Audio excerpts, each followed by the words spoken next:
ChairShot Podcast coming to you on a Sunday evening here. Oh, baby, do the boys have a loaded slate for you this evening. I'm one of your hosts, Barry. Joined as always by my ever dependable host. First of all, we got Paul.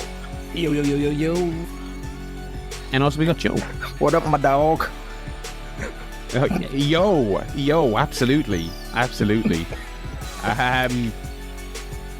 We've got a huge show, boys. We've got lots to discuss. I've been away the last few weeks. How's the kitty cat getting on? Yeah, I've been tending to a sick little kitty cat. Let me tell you, he's doing very well today, which was good, and yesterday as well, so he seems to be trending in the right direction. We were very worried about him there for a while.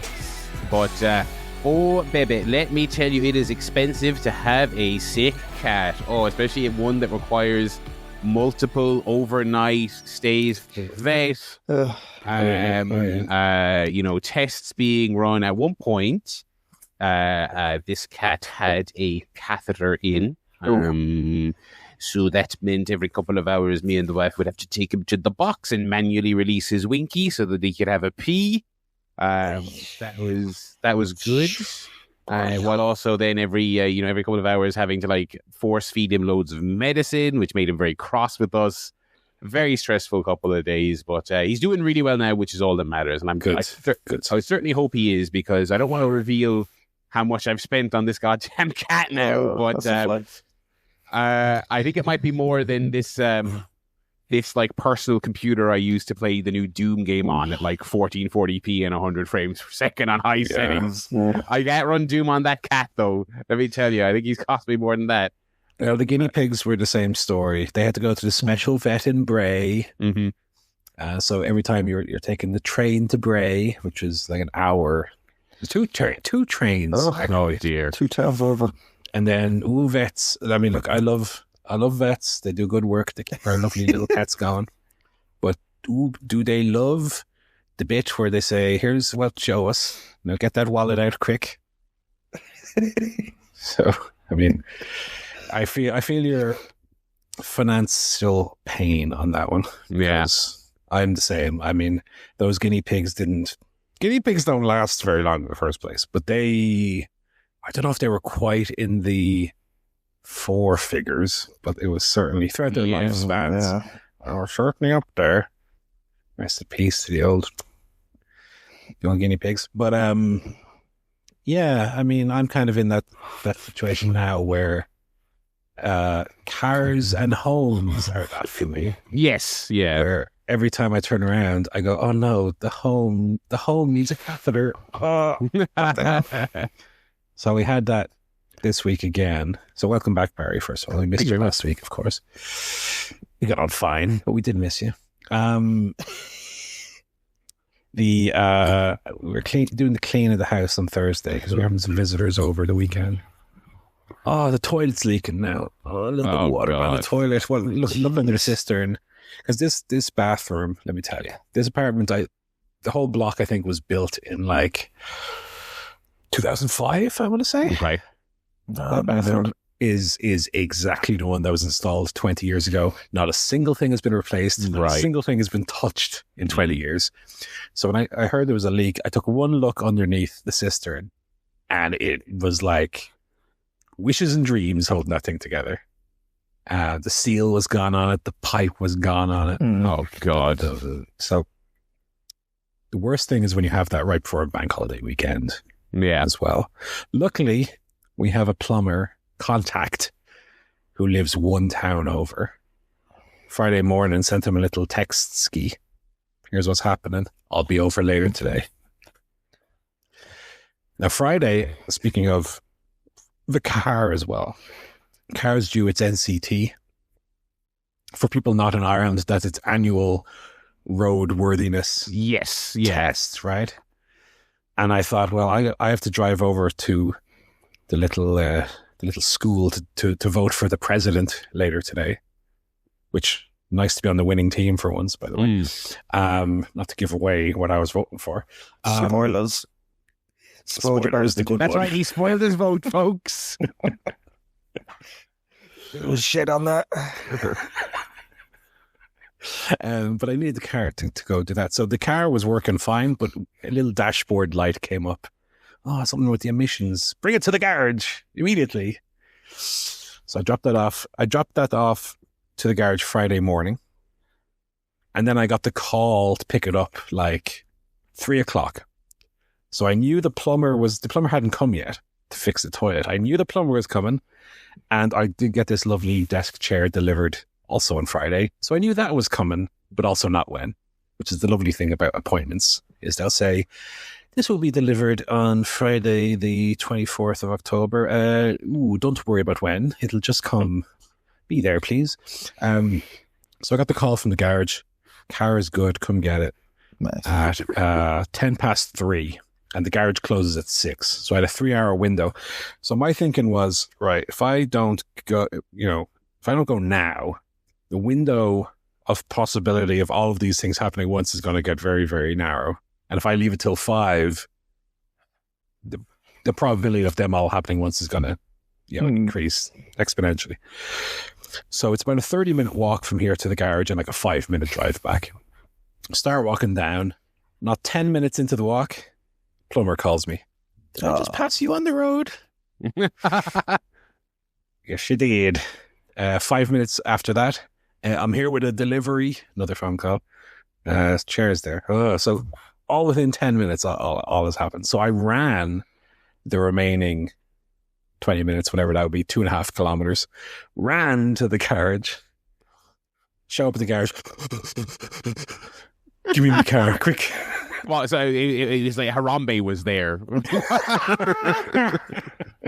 and you were like, I have a message for you, please. Yeah, we got a little time travel to warn Harambe. Got in the car, drove back. So anyway, everything got taken care of. Went and voted. It was grand. Had a lovely steak Friday night. Nice. Friday. So that's the story. I mean, like I said, hopefully now, knock on wood, that'll be the last thing unexpectedly to cost money. And the NCT coming up, God, that could go anyway. NCT is either you're grand, you passed, or better go get the old second mortgage out because these repairs ain't going to be cheap. And the NCT, they love failing you on like your car smelled a bit weird. Fail. They're picky in the old NCT office or whatever. Yeah, I'm always struck by the fact that Brona had hers recently, and we got back into the car afterwards, and I was always struck by the seatbelts had been done in our absence. Yeah. So I wonder how many people they get on the seatbelts not working.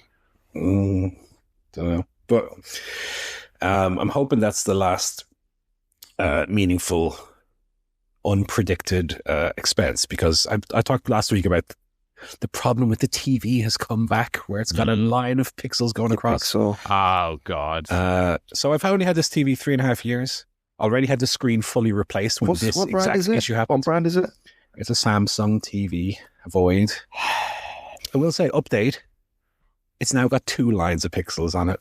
Okay, well, I mean, just make the whole TV pixels and then go, okay, I've made some kind of like art piece. Yeah, it's like watching Sky Sports in 1999 when you don't actually have the tune. Watching the scrambled, I can listen to Insurrection 99, just listening to... I did watch an entire pay-per-view like that. Yeah, I did in a hotel when I was a kid. It was Unforgiven 2002, which by all accounts, I'm probably better off for not having actually seen the pay-per-view because it was absolutely atrocious. Yeah. It's good. It's like listening to it on the radio. If listening to a wrestling pay-per-view on the radio, it's like, this is good. Like the old days. Anyway, that's been my week. What have you lads been up to? Very exciting week. Well, started my new job on Thursday, so that was good. But more exciting than that, hired a carpet cleaner. That was very exciting. Been meaning to do that for years. Give the old carpets a steam. Oh, I tell you what, they're looking pristine. They look very, very exciting. Once we got finished, it's very satisfying because it's got this really big machine that goes, put the detergent in and it spits it all out and fucking cleans it. Yeah. And then you empty the tank and you pour out the water and it's like fucking black water. It looks like coke is on the back. You don't realise how dirty they are. So that was very satisfying. I've only been meaning to do that for 6 years, so give it another 5 or 6, we might do it again. But even more exciting than that, McDonald's dropped their special World Heist menu this week. I saw this. So you time in with the Louvre and everything? Yeah, I thought that maybe there was a bit of a PR stunt there. But 10 new items, so we popped along to McDonald's. I tried a few of them. So I had the maple barbecue and bacon double quarter pounder, which is from Canada. Yeah. It was pretty good. I would say it didn't really taste much different to a normal bacon cheese quarter pounder, to be honest. Like, I thought it was going to have a really strong like maple syrupy taste to it. And I couldn't even really taste the barbecue, but I enjoyed it nonetheless. Yeah. We tried 6-piece garlic and black pepper McNuggets, which I have to say were probably the best thing tried. They were very nice. Sounds good. Just a nice little on the normal nugget. Yeah, a little bit extra. So I think I don't rate the normal nugget at all. That does. Yeah, I don't normally get just regular nuggets. I think chicken nuggets are shit. To be honest. Yeah, but that little extra bit. Snack's good though. If they did these as select, now we're talking. Now you're talking. You're talking my language. Sour cream and black pepper McShaker fries. So this is where they give you a little paper bag and a sachet of powder, and you shake it up yourself. These are from Poland. They were a nice little novelty, to be honest. But just like with salt. It was a bit overpowering, the sour cream taste. So I love that. And McDonald's fries are just really good on their own. So it was a nice novelty, but yeah. I already do the shake gimmick with salt. Yeah, I get one salt. Extra salt. I feel like they're not salt. No. I get the salt, not enough salt. Not enough salt. My veins are too big. Interesting. And then for dessert, choco caramel pie from Indonesia. So that was kind of apple pie, but with chocolate caramel mix in it. So that was quite nice. Yeah, I enjoyed that. Then Michelle had a Sakura X Sprite from Japan, which is like a cherry blossom flavor with a Sprite Zero, which was quite nice, actually. I tried a bit of that. So, yeah, McDonald's. I mean, I always check the kind of what's new on McDonald's to see if they're dropping any kind of interesting new stuff. Oh boy, I was pleased last week when I saw this little bounty drop in. Was like, and we also need to go back because I want to try the pineapple McSpicy as well from Australia, which is a McSpicy chicken with a slice of pineapple. I am very intrigued about that. That is very interesting. So yeah, that's been quite a monumental week. Very good. I'm not on any fast food myself in the week, unfortunately. Let's get out and have some. Get up there. No, there's a chicken place near here I want to try. It's out the back of like a gastro pub. They have a little fried chicken gimmick. Ooh. I'll report on that when I eventually get to go. That's the life goal for the three of us there. Again, yes. I've had no life this week. Taking a cat to the vet at 2 a.m. And paying for it. Let's chat about some wrestling news here before we jump on to our various reviews, our quizzes, our fantasy league, and all the other stuff. Yeah. The latest on the Andrade situation. Now, as three lads are like, bring it back. Why not? What's the worst that could happen? A couple of weeks ago, when he came back, and people, and I was like, Dave Meltzer's so negative. He's like, well, is this guy worth the hassle? I was like, come on, Dave. Well. Obviously, the last update from last week was that he got pulled from TV because of some variety of non-compete, alleged cease and desist sent to AEW, blah-de-blah. And the rumor then going around was that allegedly these new contracts, or it's been a thing for a while, depending on who you listen to, is a 1-year non-compete on the contracts that some wrestlers have, which would sound like insane, but and not really tenable and not really enforceable. But I mean, he's not on TV, It's one of those things where it's like you might think it's farcical, but in order to defeat the farcical term of it, you still have to go and fight it and go to court and spend the money, and you might be throwing good money after bad at that point. And the most recent rumor then from PW Insider was that now, and this seems a little bit kind of third hand, because they were saying that in lucha circles, it seems like WWE is going to try and get Andrade back on TV to kind of placate the situation while he's technically fired, so that he's working while he's in his 1 year non-compete. Now that seems, I don't know if because I don't think they're going to want to put a guy they fired back on TV, but it certainly seems like that's what the whispers are doing. And whether that happens or not, it seems like he is off the table for AEW TV for the foreseeable. What a situation! What a situation! I mean, this is the thing, right? When you have,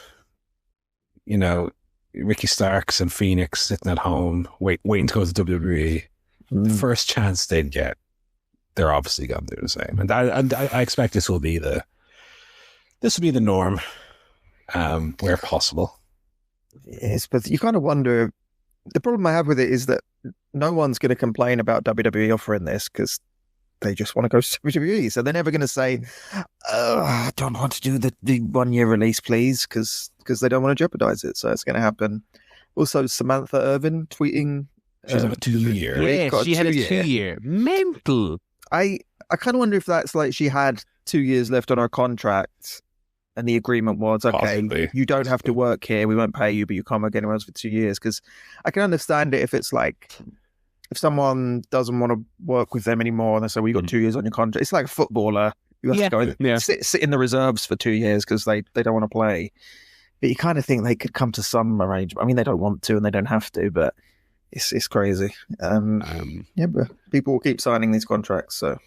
This is the thing. I mean, everyone scoffed at the multiple people that were alleged to have taken lower money offers to go to WWE because it's WWE. I mean, it's crazy. It's really crazy. I just can't. It's also you mentioned Ricky Starks and Phoenix. I mean, it's also very funny because there's a number of people in WWE now who made such a palaver about the fact that they were like being tied to their contracts. Keeping in mind that was just the contracts of like, this is how long you're with this company. And now we have a guy who is simultaneously fired by WWE, but also not allowed to work anywhere else for a year. I mean, I've always thought the concept of a non kind of mental anyway. Like, especially at 9 days, if you got to, as a wrestling company, if you want to slap 30 on there so they can't show up on Dynamite the same week they got fired, okay. I always kind of thought 90 days was meant as a you have to sit. Now, to be fair, when someone's on a 90 day, they get paid. My understanding is that Andrade is not getting paid by WWE. He's not on a 1 year. But again, the details are firing are still murky. We still haven't had a confirmed on the record, this is why he's not here anymore story. Very bizarre. Very bizarre. We were all excited to see him. Now I guess we'll have to wait and see, and then maybe one day we'll have that experience again in a year's time. Oh, Andrade is my heroes. I'd love if they just introduced a character who's like, mysterious luchador, and have someone else sort of play it. Mask. Have him play it. I could have him play it and be like, no, it's actually this other guy. This man's identity is not blur him out. Record. Like this is when Ric Flair brought the NWA championship or WWF, just blur Andrade out and be like, oh, just don't worry about that. Just have him work underground and say this is some other guy. This is Andy tremendous. Idoloso. Ah, dear. Anyway, it is what it is. It is what it is. So was it on Collision this week? You had Nixon Newell showing up. Nixon, that's it. Kind of interesting. So what did she do? I actually didn't see the show. What did she do on the show? It wasn't. She didn't. Let's say she didn't come out to challenge Mercedes and then beat Mercedes. Yeah. It wasn't anything quite to that level. It was a backstage with Anna Jay and Ty Mello. Okay, and they were saying we're ready for this tournament and it's going to be great.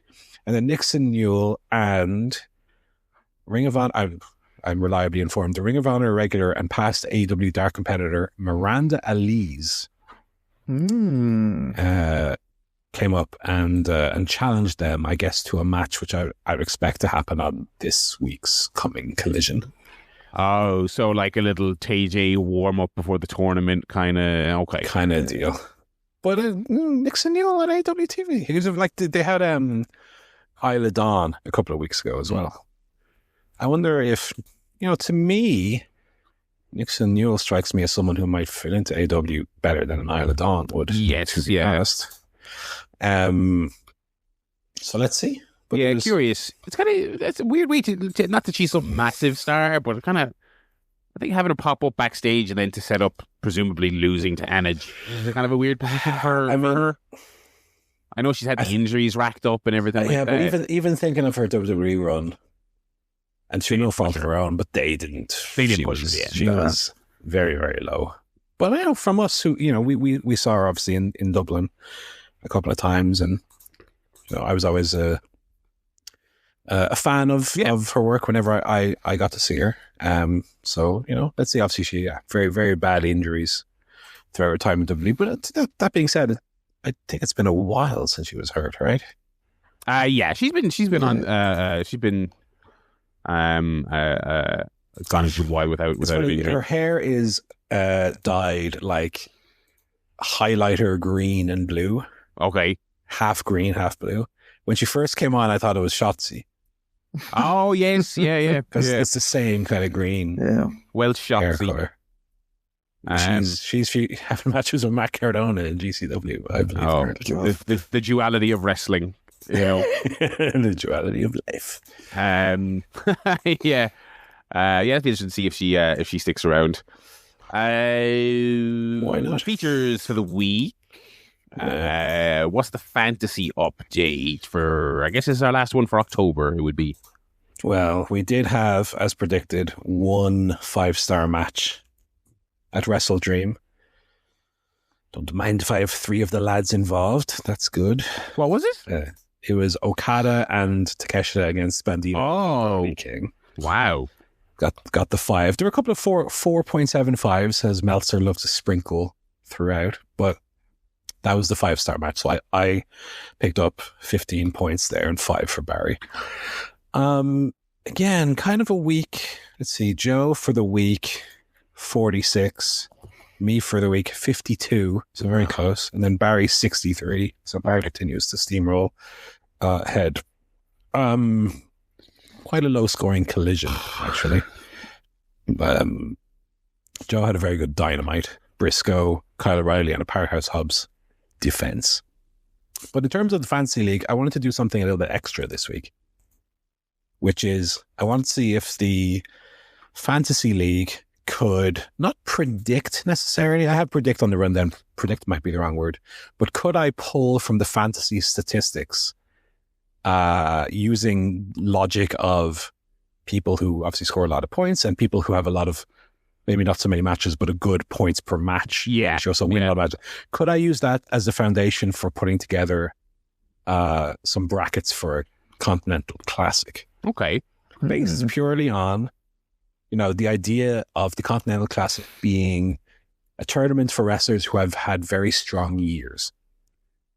Right? That's not necessarily what it is, but in my head, that's what I'm thinking. So I've done something here which is put some logic behind who goes in the Gold League and who goes in the Blue League, which they don't really have in reality. No. But my logic is Gold League are wrestlers who have the highest points per match in the company. So wrestlers who don't necessarily wrestle loads, but they win the important matches. Okay. So they wrestle often on pay-per-view. And the Blue League is for the workhorses, people who wrestle a lot and have a lot of, the most points, but not necessarily the most points per match. So that did put together for me 2 brackets. I've actually done the same for the women. I know we don't really have as of yet, a women's Continental Classic, but I've put together two leagues there as well. So this is done with no alterations or anything. I think looking at the men's, there is one. I would swap one person from the blue to the gold and one person from the gold to the blue to make it make more sense as a league. But I think it actually doesn't look, number 1, bad, or number 2, unrealistic in terms of brackets. Okay. A few omissions, which I'll cover. Going on points per match. So I did start with points per match. So if someone has really high points and points per matches, they go into the Gold League. Gold League is, in this world, don't say it out loud, but the better of the 2 leagues. Gold League, you have, these are your 6. Kazuchika Okada, Kenny Omega, Bobby Lashley, Darby Allin, Shelton Benjamin, and Samoa Joe. I like that. I like that. That's stacked. That doesn't sound bad. Well, wait. I think the Blue League is even more stacked, if you can believe that. Blue League, Kyle Fletcher. Okay. Powerhouse Hobbs. Okay. Konosuke Takeshita. Mm-hmm. John Moxley. Bandito. And Brody King. Oh, that's pretty good. That's pretty good. Now, what I would do, I wouldn't have Bandito, Brody King in the same bracket. I wouldn't have Lashley and Benjamin in the same bracket. I'd probably swap Lashley for Brody. But that's 12 guys you could have in the C2 and have a very good C2. I will say omissions, guys who aren't, either they just returned through queer injury or whatever, but people who are omitted from this bracket who could realistically be in the Continental Classic. Ricochet, Claudio, Mark Briscoe, Roderick Strong, Kyle O'Reilly, Danny Garcia, Eddie Kingston, Pac, Orange Cassidy. All omitted. Right. But I think you've got, and one rule I apply here as well, I don't think it's anything they've ever set in stone, but in the 2 C2s we've had, the world champion has not been in either. So Hangman Page. Yes. Yeah. Oh, I think Pac hasn't been in either of the previous 2, has he? I don't think he was in. I don't think so. No. That would be good. I love a bit of Pac in there. So, I mean, the point of it is, I guess, is you have enough people there to put together a really good C2. And if you wanted to lean towards, I know we love the rankings and that kind of stuff on here. If you wanted to apply a logic to it, those are your guys. Those are your guys you put in. On the women's side, and again, my initial thinking here was, would they have enough women to put together like a compelling C2? In my mind, the answer is almost. Okay. But more than you would think. Okay, Gold League for women. Gold League for the women. Mercedes, Toni Storm, Athena. Okay. Jamie Hayter, Megan Bain, Marina Shafir. It's a pretty heavy hitters. It's a pretty good.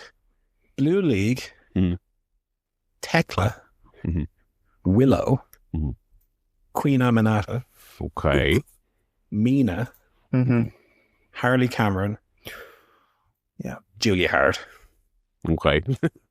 And omissions, and again, if you want to swap in omissions, Alex Windsor. Yeah. Anna Jay, Sky Blue, Penelope Ford, Ty Mello, Billy Starks. Yeah, I'd maybe swap it, especially because I don't know if you want to beat Julia left and right. Maybe swap Windsor in there and better matches, I would imagine. But again, 10, 11 women that you could really have a strong. That'd be really good. They haven't said they're doing a women's one, have they? I don't think so, but I think there's scope there. I think that'd be really fun. They've got the depth. They really do. And interesting again, if you think, okay, doing it by points, you're going to have all the good women, good women in one league. But again, this is purely done through the numbers. You have Mercedes, Tony, Athena in one side. You still have Tekla, Willow, Aminata on the other side. Yeah.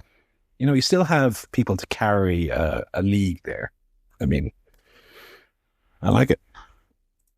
Okay, that was just something I did anyway. Just put that was fun, yeah. Little idea.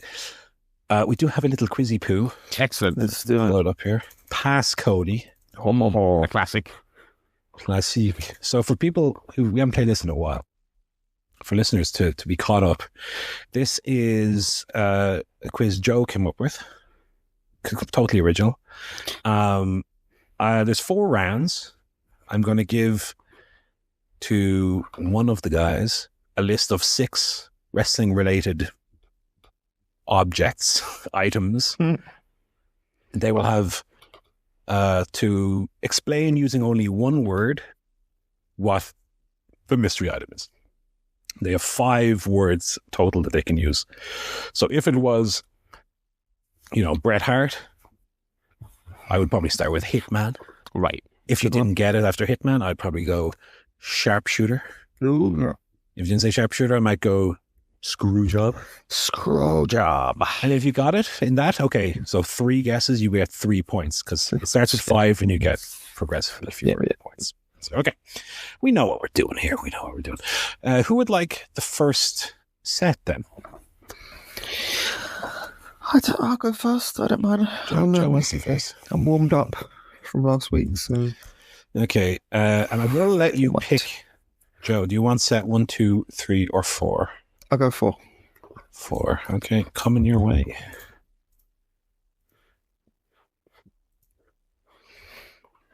Oh, I'm saying it's sending it as an image. Is that okay? Do you mind, Joe? Image good for you? Suppose. Let me just make sure it's sending the right image. It's not sending everything. Okay. There you go. Alrighty. All right, here we go.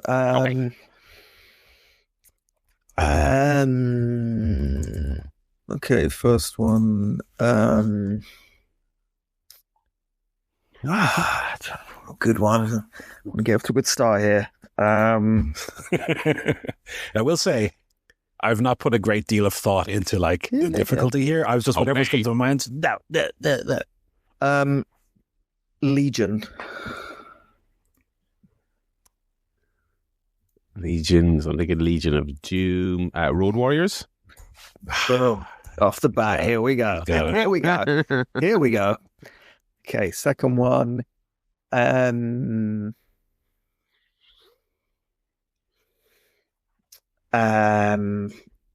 Money. Okay. We could be going Debiosity. We could be going. We wouldn't really be going Mercedes. We could be Ted DiBiase. No.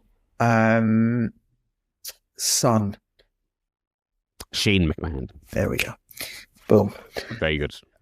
Okay, third one.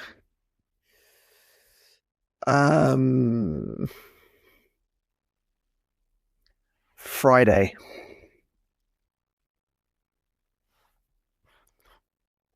It's Friday. Friday. Tiny Lister. No. Zeus. He was in Friday. Right, oh yeah. Okay.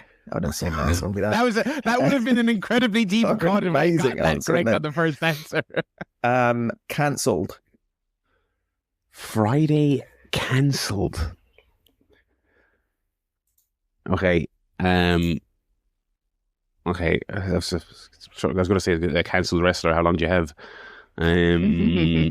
Friday. Absolutely no idea. I'll have to pass. Yeah. TNT. Okay. Rampage. There we go. Cancelled threw me off there. I was trying to think of a wrestler. Okay, number 4. Twin. I'll just go Nikki Bella. Nope. Samoan. Jay Uso. Other. Jimmy Uso. Correct. 50-50 shot. Okay, the next one.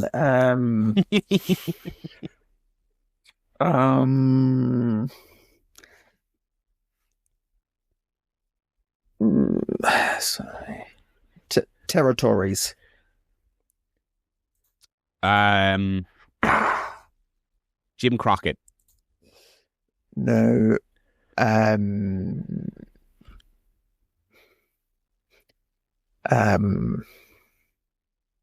Corgan. NWA. Yeah, correct. Should have gone Corgan first, then. Yeah. I was wondering you might have gone Dre. I was like, that'd be good. That'd be good. That's way too electro. I'm cut off a bit from this image, but I see you just. I've written. Got it. Go.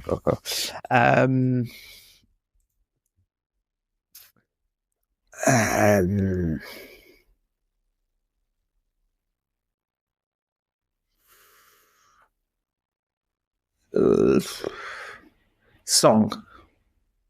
Song? Yeah.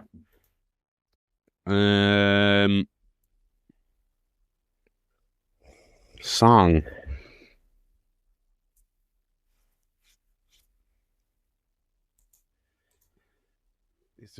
Is it a wrestler that has a cool song that people like?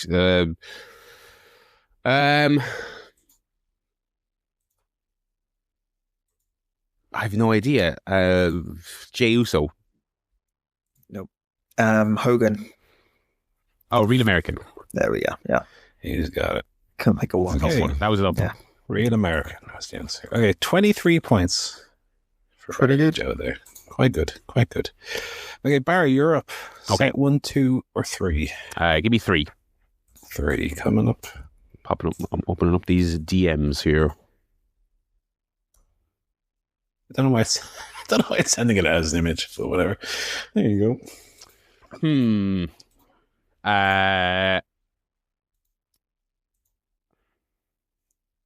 Run.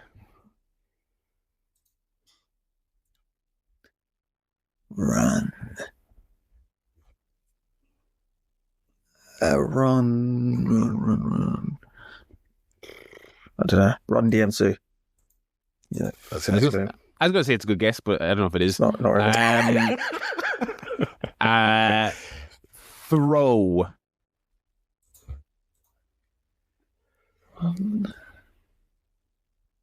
I don't know if these clues are great on my half. I will say this one's hard. Run. Throw. I hear Triple H has a devastating The Running Throw. Not Hypnos. No.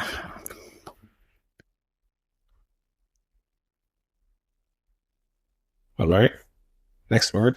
Wait, did Joe So guess it? I said He said Hypnos. Oh, sorry.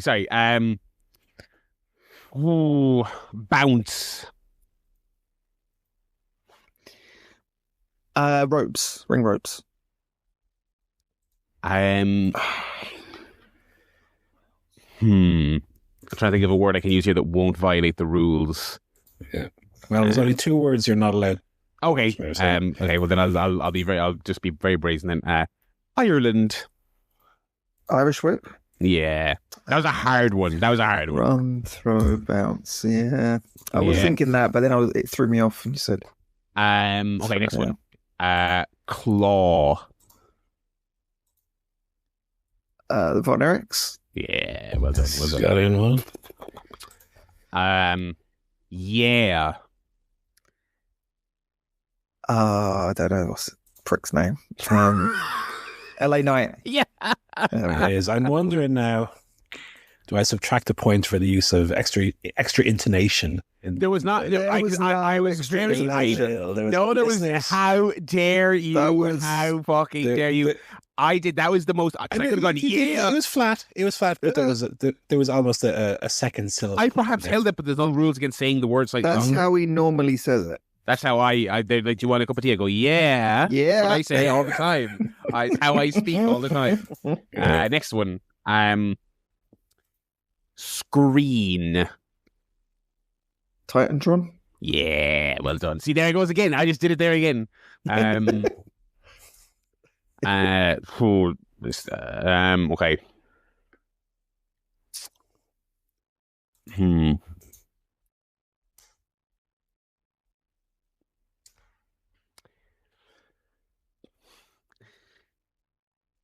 Al. A-L. Ow.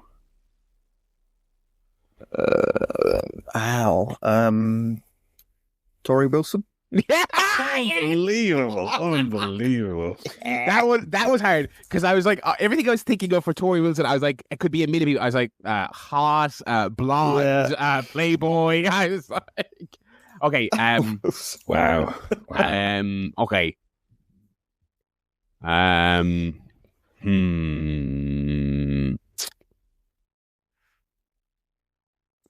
black hole. 2 words there. I'm afraid. No, 1 word. I think you'll find. Google that, sir. I think you'll find. That is As I say, frantically Googling it right now. It's definitely 2 words. Anyway, it's a black hole. It is 2 words. But... Black hole of charisma. Black hole. Black hole. We'll count that as 2. Ah, you son of a bitch. Black. That was the rules, I'm afraid. Black hole. Gravity. It's not even that good a clue to cost me 2. That's outrageous. Black hole. Big Bang. Tax. With a CK, not an X. Tax, right, yeah. Black hole tax.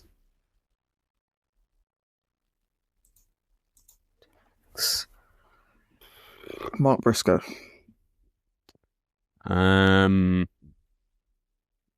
TNA. Oh, Abyss.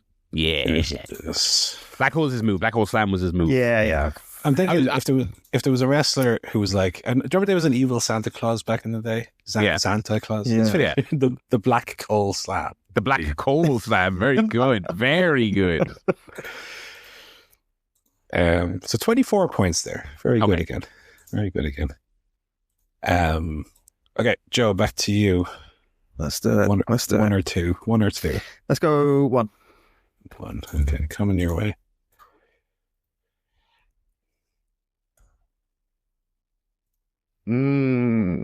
Okay. First one, Alistair. Malachi Black. Correct. Second one,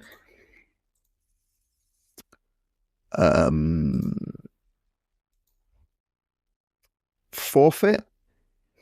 This could be a couple of things. Hang on. I had my gut response there, but I actually want to mull this over and think could it be anything else. Disqualification. Correct. He's on it today. That's a good one. Yeah. Third one.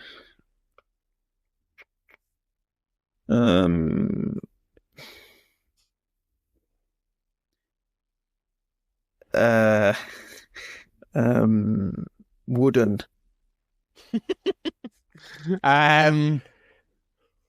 Is this a person? Table?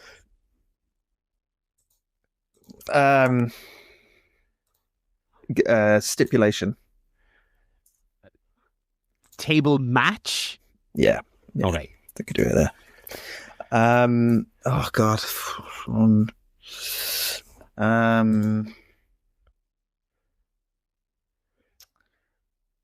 Indian.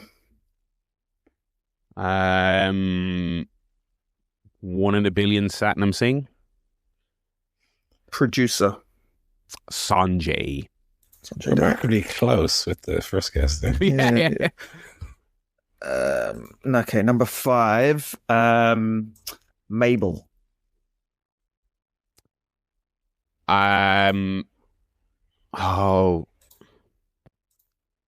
Viscera? Yes. Okay, the final one. Rest in peace, Mo, by the way, this week. Yeah. Oh, yeah. It's Big Mo. Final one. Faceplant. That's one word. That's no one problem word. with that. That's one word. I have no problem with faceplant. Google it.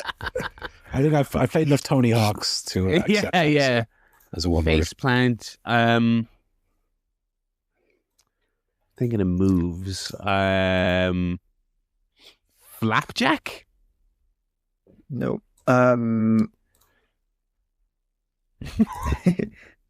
She's trying to give you hints, but it's not helping. Nature. Faceplant nature. Oh, flare flop. Yeah, there we go. Those are very good clues. Very, very good. That's a 27 on that one. Very good, lads. So what are we up to now? Total is 74 with 1 round to go. Okay, pretty good. Barry, last round is for you. Okay. Okay. Okay.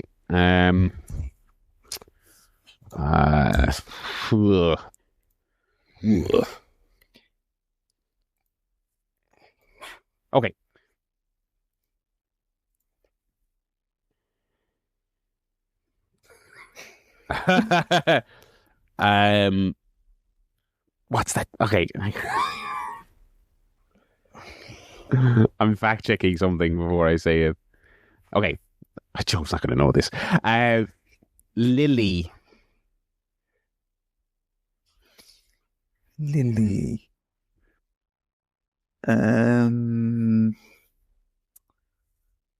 No.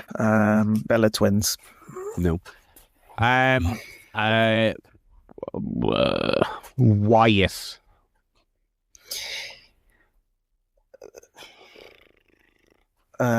Is it? What was that thing called?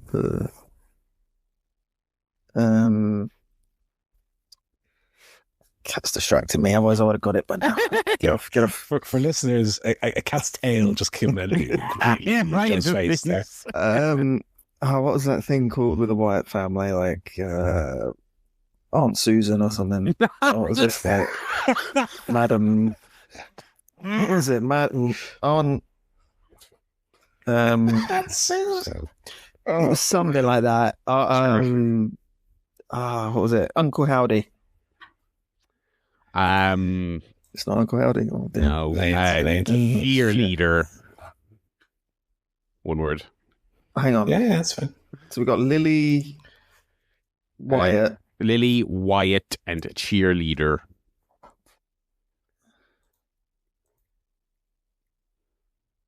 That sounds like it could be a Magnum PI style. Lily Wyatt, cheerleader.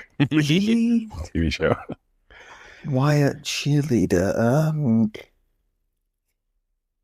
don't know any cheerleaders. Julia Hart.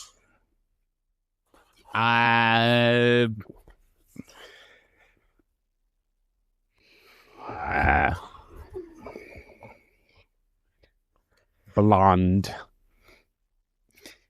Julia Hart. Lily, blonde. This has got to be some WWE shit that I don't know. Wyatt and Wyatt cheerleader. Wyatt cheerleader.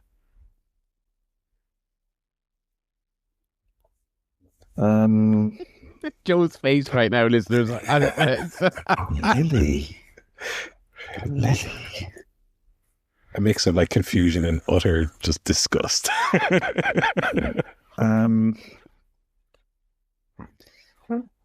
don't know.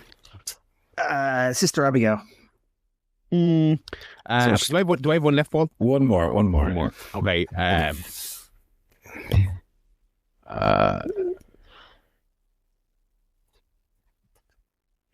don't even know what else to small.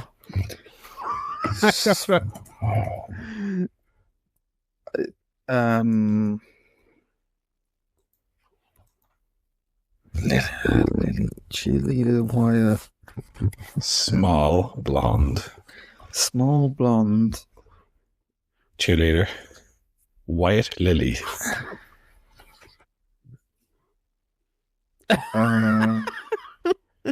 I have no idea. It could be anything. Okay. I'm gonna pass. Hit us with the helmet. I gotta have a guess. Bo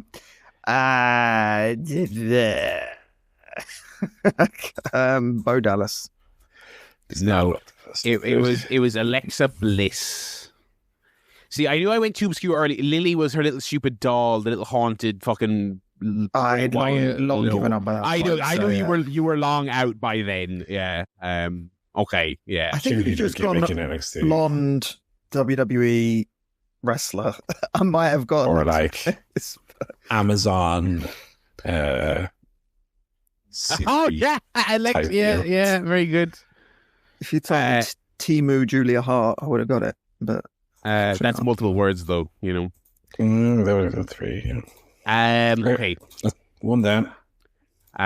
Box. PWG. Slick. Bucks, Slick. Bucks, Slick. Bucks, Slick. I don't know. Bucks, Slick. He was called Oni Lorcan in NXT, wasn't he? Bucks Slick. Yeah. Bucks, Slick. Bucks, Slick. So they were a band in the 80s. They had some hits. Struggle on this last slot. I don't know. I have no idea. Super kick.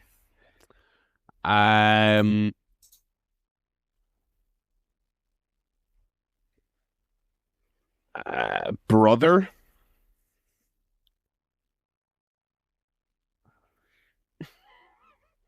Bucks, Slick, brother. Yeah. Bucks, Slick, brother. It's like a Hulk Hogan review of Hump. Bucks, Slick, brother. Is it? Is it? I don't know. What's his name? Michael Nakazawa? Michael Nakazawa. No. He does get slick. He wants to. I thought, that's what I was thinking. Shit.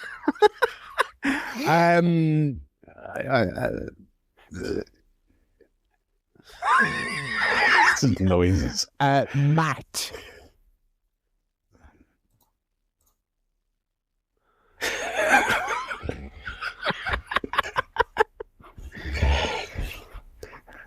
Hang on, let's review. So Bucks, Slick, brother, Matt. Yeah. Nick Jackson. It is Nick Jackson. Yeah. What's Slick? He was that was his name way back in the day, but they brought it back on Dynamite like 2 one ago. They called him Slick Nick on his one of their little parody entrances. But they were broke. Okay. You've never seen a man not picking up what's being laid down. Slick. Okay. Okay, we got Nick Jackson. God. Number 3. We'll get it back. Okay. PT. Team Canada? Flip. Oh, Canadian Destroyer. There we go. There we go. We're back at it, boys. We're back at it. Yes. Narcissus. Lex Luger? Yeah. Nice historical reference there. The narcissist. He was built as. I think he was built as Narcissus as Narcissus for like was he before two, but they were like, that's stupid. That was too highbrow. We can't. Yeah. Okay. 30. Royal Rumble. Yeah. Ding, ding. There it is. Of course it is. Well done. And last one. Ding. Ring bell. Very good. Very good. Got it back there at the end. Got it back. Well done. 21 in that round. Sorry, not bad. Not bad considering total stutters there. Total 95. That is pretty good. That is. I think we could be happy with that. The all-time list there. Third best score. 95. So pretty good. Pretty good going. Good going. Well done, Joe. Thank you, Paul, as always, for officiating. No problem. We'll jump over to our telly reviews here. Might need some assistance from the boys because I turned Dynamite off after an hour because I thought it was a pile of shit. I heard the second half was good, but I'm not on the same wavelength as you this time. That doesn't mean either of us is wrong. Well, we'll find out. Well, one of us must be. Let's find out as we get into the review. Sounds like I'm wrong with this. Slick Matt, brother. What's going on? Opened up with a Hangman promo saying he was going to ruin Joe's life. Yeah. So I guess that's rolling on there, that feud. The Ops. I thought this was a surprising result. Speaking of that feud rolling on, a lot of feuds rolling on here. The Ops defeated the Hurt Syndicate. I kind of thought that they would maybe quietly move the trios off the Ops as they go heel. Evidently not. They having a nice little match here. The crowd were into the Bobby getting in and mixing it up with Hobbs and stuff. Hobby Lashley. Yeah. This was a highlight of the show was post this match when Hobbs mimed gorilla press slamming a fat San Antonio woman and then collapsed under her imaginary his back came out. Yeah, that was brilliant. That's hell shit. That was great. He was having fun. So I think heel ops is going to be a lot of fun. We've not really talked about Hobbs in the Hurt Syndicate, but I don't know if we've ever suggested that, but that is a natural fit. Yeah, I mean, I feel like though that I feel like you almost want him.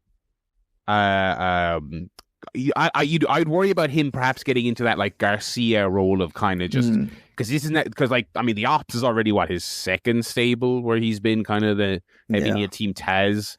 Don't want him to be bouncing around from stable to stable as the heavy, but I mean I think this new role for him is going to be really interesting. Match was solid as hell, good fun.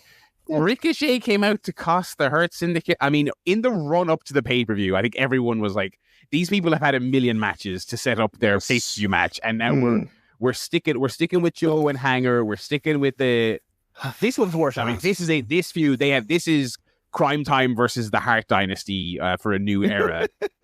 These two have wrestled each other every week for 6 months. It feels like obviously it's not. We're in that time of the year where it's like Tony's just put a repeat on. Yes, I can't bother to stick a repeat on till the end of the year. Yeah, Tony is the teacher wheeling the TV into the classroom, going right, lads. I'm trying to sort out the C2 in my head, lads. So here's last week's Dynamite for you.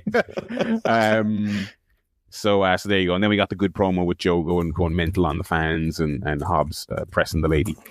Yeah, very good. Hypothetically. We got a couple of backstage promos. Statlander talking about the upcoming match. Statlander talked about how obviously her and Monet had some really great matches. I think it was last year, and she came away winless from all of that. But she was like, since then, I'm the first woman to hold this and the TBS title, and I've beaten Toni Storm twice. And I thought that was a good line because it's like she is that is like Mercedes' one loss. Her one blemish is against Toni Storm. So Statlander's like, I'm, just like the Toni match. I feel like she's kind of going into this match. People are feeling like she's something of the underdog, even though she's the champion. And I think she's wearing that well. So that was solid, that promo.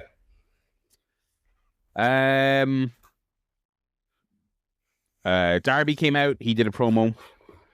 He had his flag with him. He said he would die for AEW. And then we had a backstage promo. I'm getting mixed up here. No, sorry. He talked about Moxley, and he said that he knows the Death Riders aren't going away. And he said, as long as the Death Riders are breathing, Darby Allin isn't far behind. So this is, I think, another one you can tick as continuing. I don't know how much more oxygen this Death Riders thing has. I mean, it got off to a bad start, and then they did a great job getting this feud kind of on the rails. It became a really solid thing. Moxley had a great run, culminated in a couple of great matches. The Hangman match, the two Darby matches have been great. Sting comes back, Moxley quits. At a certain point, I think we need to be, let's just move this even if you along. want to keep Mox as a heel, we got to do something else. It can't just be Darby chasing these guys forever. So there you go. I think maybe till Blood and Guts. That might be the end of it. Yeah, and to your point as well earlier, I mean, look, I feel we're kind of killing time until the C2, I think. Yeah. I am. So there you go. Last year's C2 started 22nd of November. So we're looking at about 4 weeks until the C2, give or take. We've got the women's tournament the next few weeks. Yeah. Women's tournament, C2. Full gear. And then through full gear. Let's go again. Jurassic Express said they wanted the tag team titles, so there you go. They're in the mix for that. We had a 4-way tag match to determine the winning team here got to pick their preference of first round match for the women's tag team tournament. Queen Aminata, Jamie Hayter defeating Sky Blue, Julia Hart, Willow, Harley, and Megan and Penelope Ford. I thought this match was a lot of fun. Good action. Yeah, very good. Yeah. Did you see Brian Alvarez freaking out about the brackets? Oh, he's a fucking idiot. What? No, but it was very funny. So him and Meltzer were arguing, and Alvarez's whole point was Joe doesn't want to hear it. Spurious. Alvarez's whole point was they said on Collision they're going to reveal the brackets. Yeah. And here we are having this match where one team is going to get to pick their first round opponents. The brackets still haven't been announced. And Meltzer's whole point was, well, by the end of the show, they had announced it. On Saturday, they said, we're going to announce the brackets. And by the end of the show, they had. Yeah. And Alvarez was getting wrapped up in. So you're telling me. So I have to believe that Tony Khan has started this show and not knowing the brackets, even though they've said they're going to say what they are. Blah, blah, blah, blah, blah. Anyway, match was a lot of fun.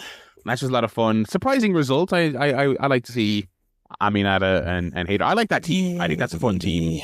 Yeah. Oh, for sure. Yeah, I'm wondering whether this is a kind of, war game situation where you give the heels the win here, the heels to pick their kind of easy opponents or whatever, right? Well, whatever. I mean, I expect that Hayter and Aminata will beat Hart and Sky Blue. So yeah, that's fine. We'll talk about the brackets later, I suppose, when we get to them. Yeah.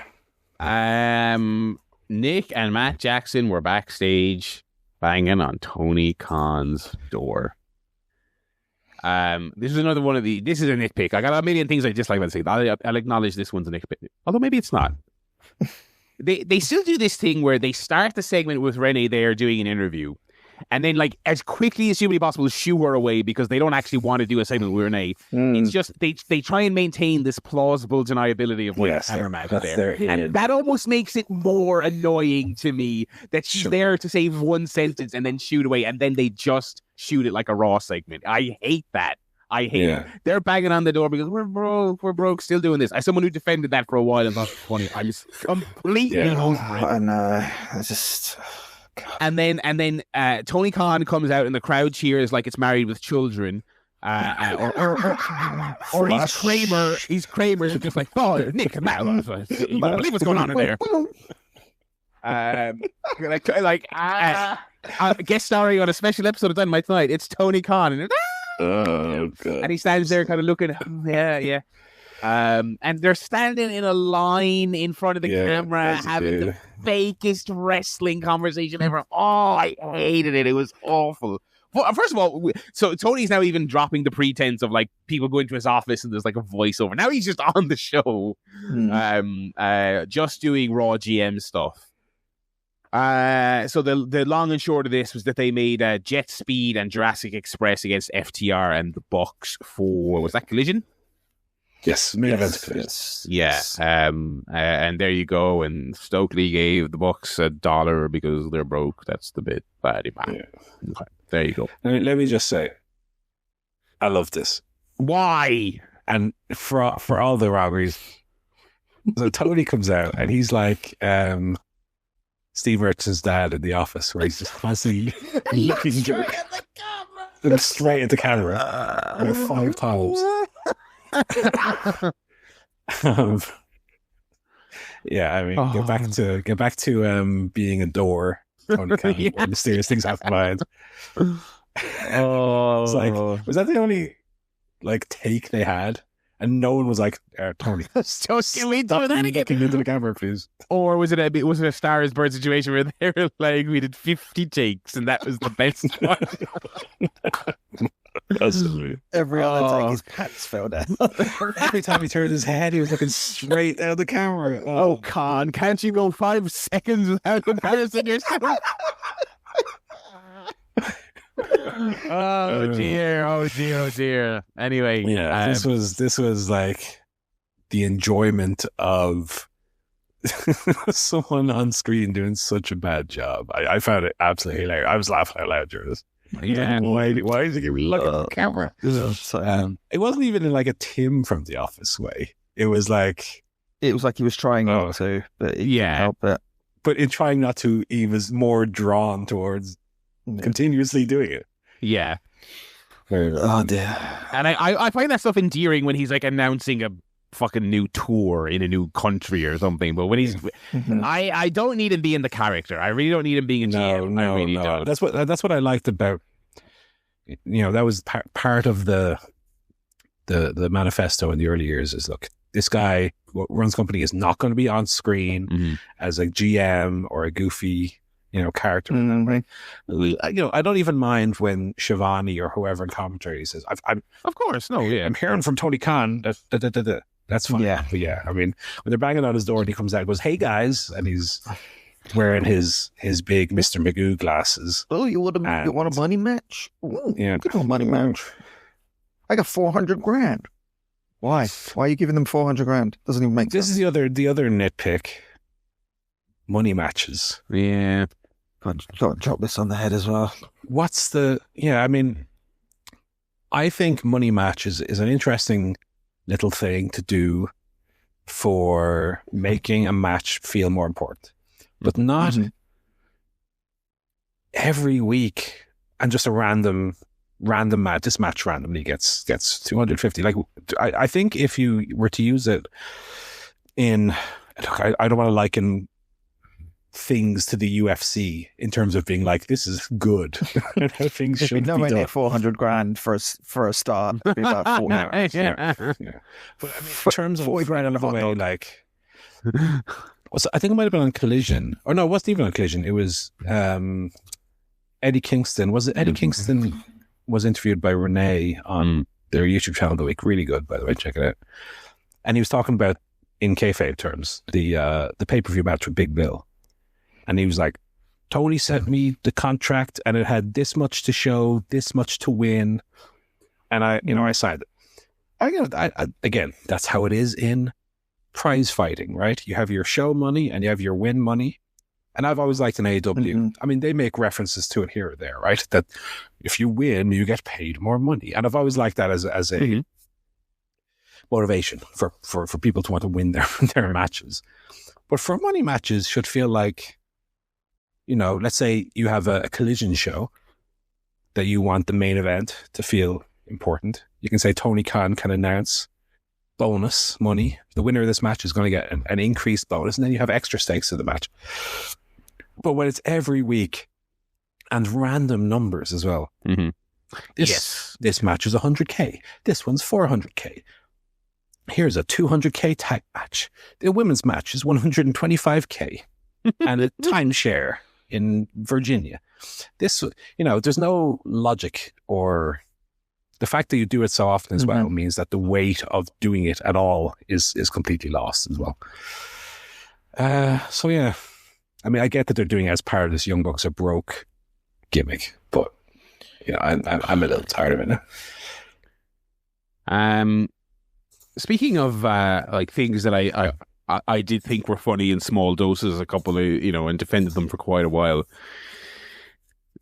Mini Money is in the ring for the 12 belt celebration next, and I mean, again, it was a pretty annoying 1-2 punch. It was like you do the Tony segment, and then it's even before Mini Money, it's like it's another segment where money's going to come out, and there's a cake, and there's props, and it's so just trite, like raw stuff. So the cake's there, so she's coming out to go into it, so whatever. Mini Money's there. Although Mercedes historically has a remarkable run of being involved in segments with cake and never going into the cake for some reason. Has she not? I feel like this. No, she always comes out and there's a cake, and then we talk about, I thought someone was going to go into the cake, and then no one ever went to the cake during the segment. Yeah, she makes it like the first time. She saved it up, I guess. She wanted to make it count. Yeah. So she comes out. She's got all of her men with her again, carrying all her belts, and so she's like, I've had enough of the puppet, and she puts the puppet into the cake, and everyone's like, oh no, not the puppet. And then from under the table, Statlander gets up and gets Money in the electric chair, and Money does take a big over-the-top face first bump into the cake, which I guess was funny enough. That was good. But, you know, I mean, it was just not what I was looking for on this show, I will say. I will grant you're not going to see Samoa Joe and Hangman Page doing bumps into cakes. I don't know. Or will you? Or will you? You know, we'll see. Samoa Joe knocking on Tony Khan's door. Tony Khan comes out with a cake. There was a few things about this I liked. There's the attention to detail in this segment I liked. Granted, I don't disagree with any of your points. But the little things I did very much enjoy. So, little things that I caught when I was watching this. First of all, what's the puppet called? Mini Money. Mini Money, excuse me. When Mercedes music hit, the like shocked reaction on the face of the puppet. Harley's great with the puppet. Harley is fucking great with the puppet. Most of my positive points are to do with that. Number 2, when the puppet went into the cake and Harley was revealed with the little black outfit on, she wiped the cake out of the eyes of the puppet, which made me laugh. I think there was a third thing, but I forget what it was. But look,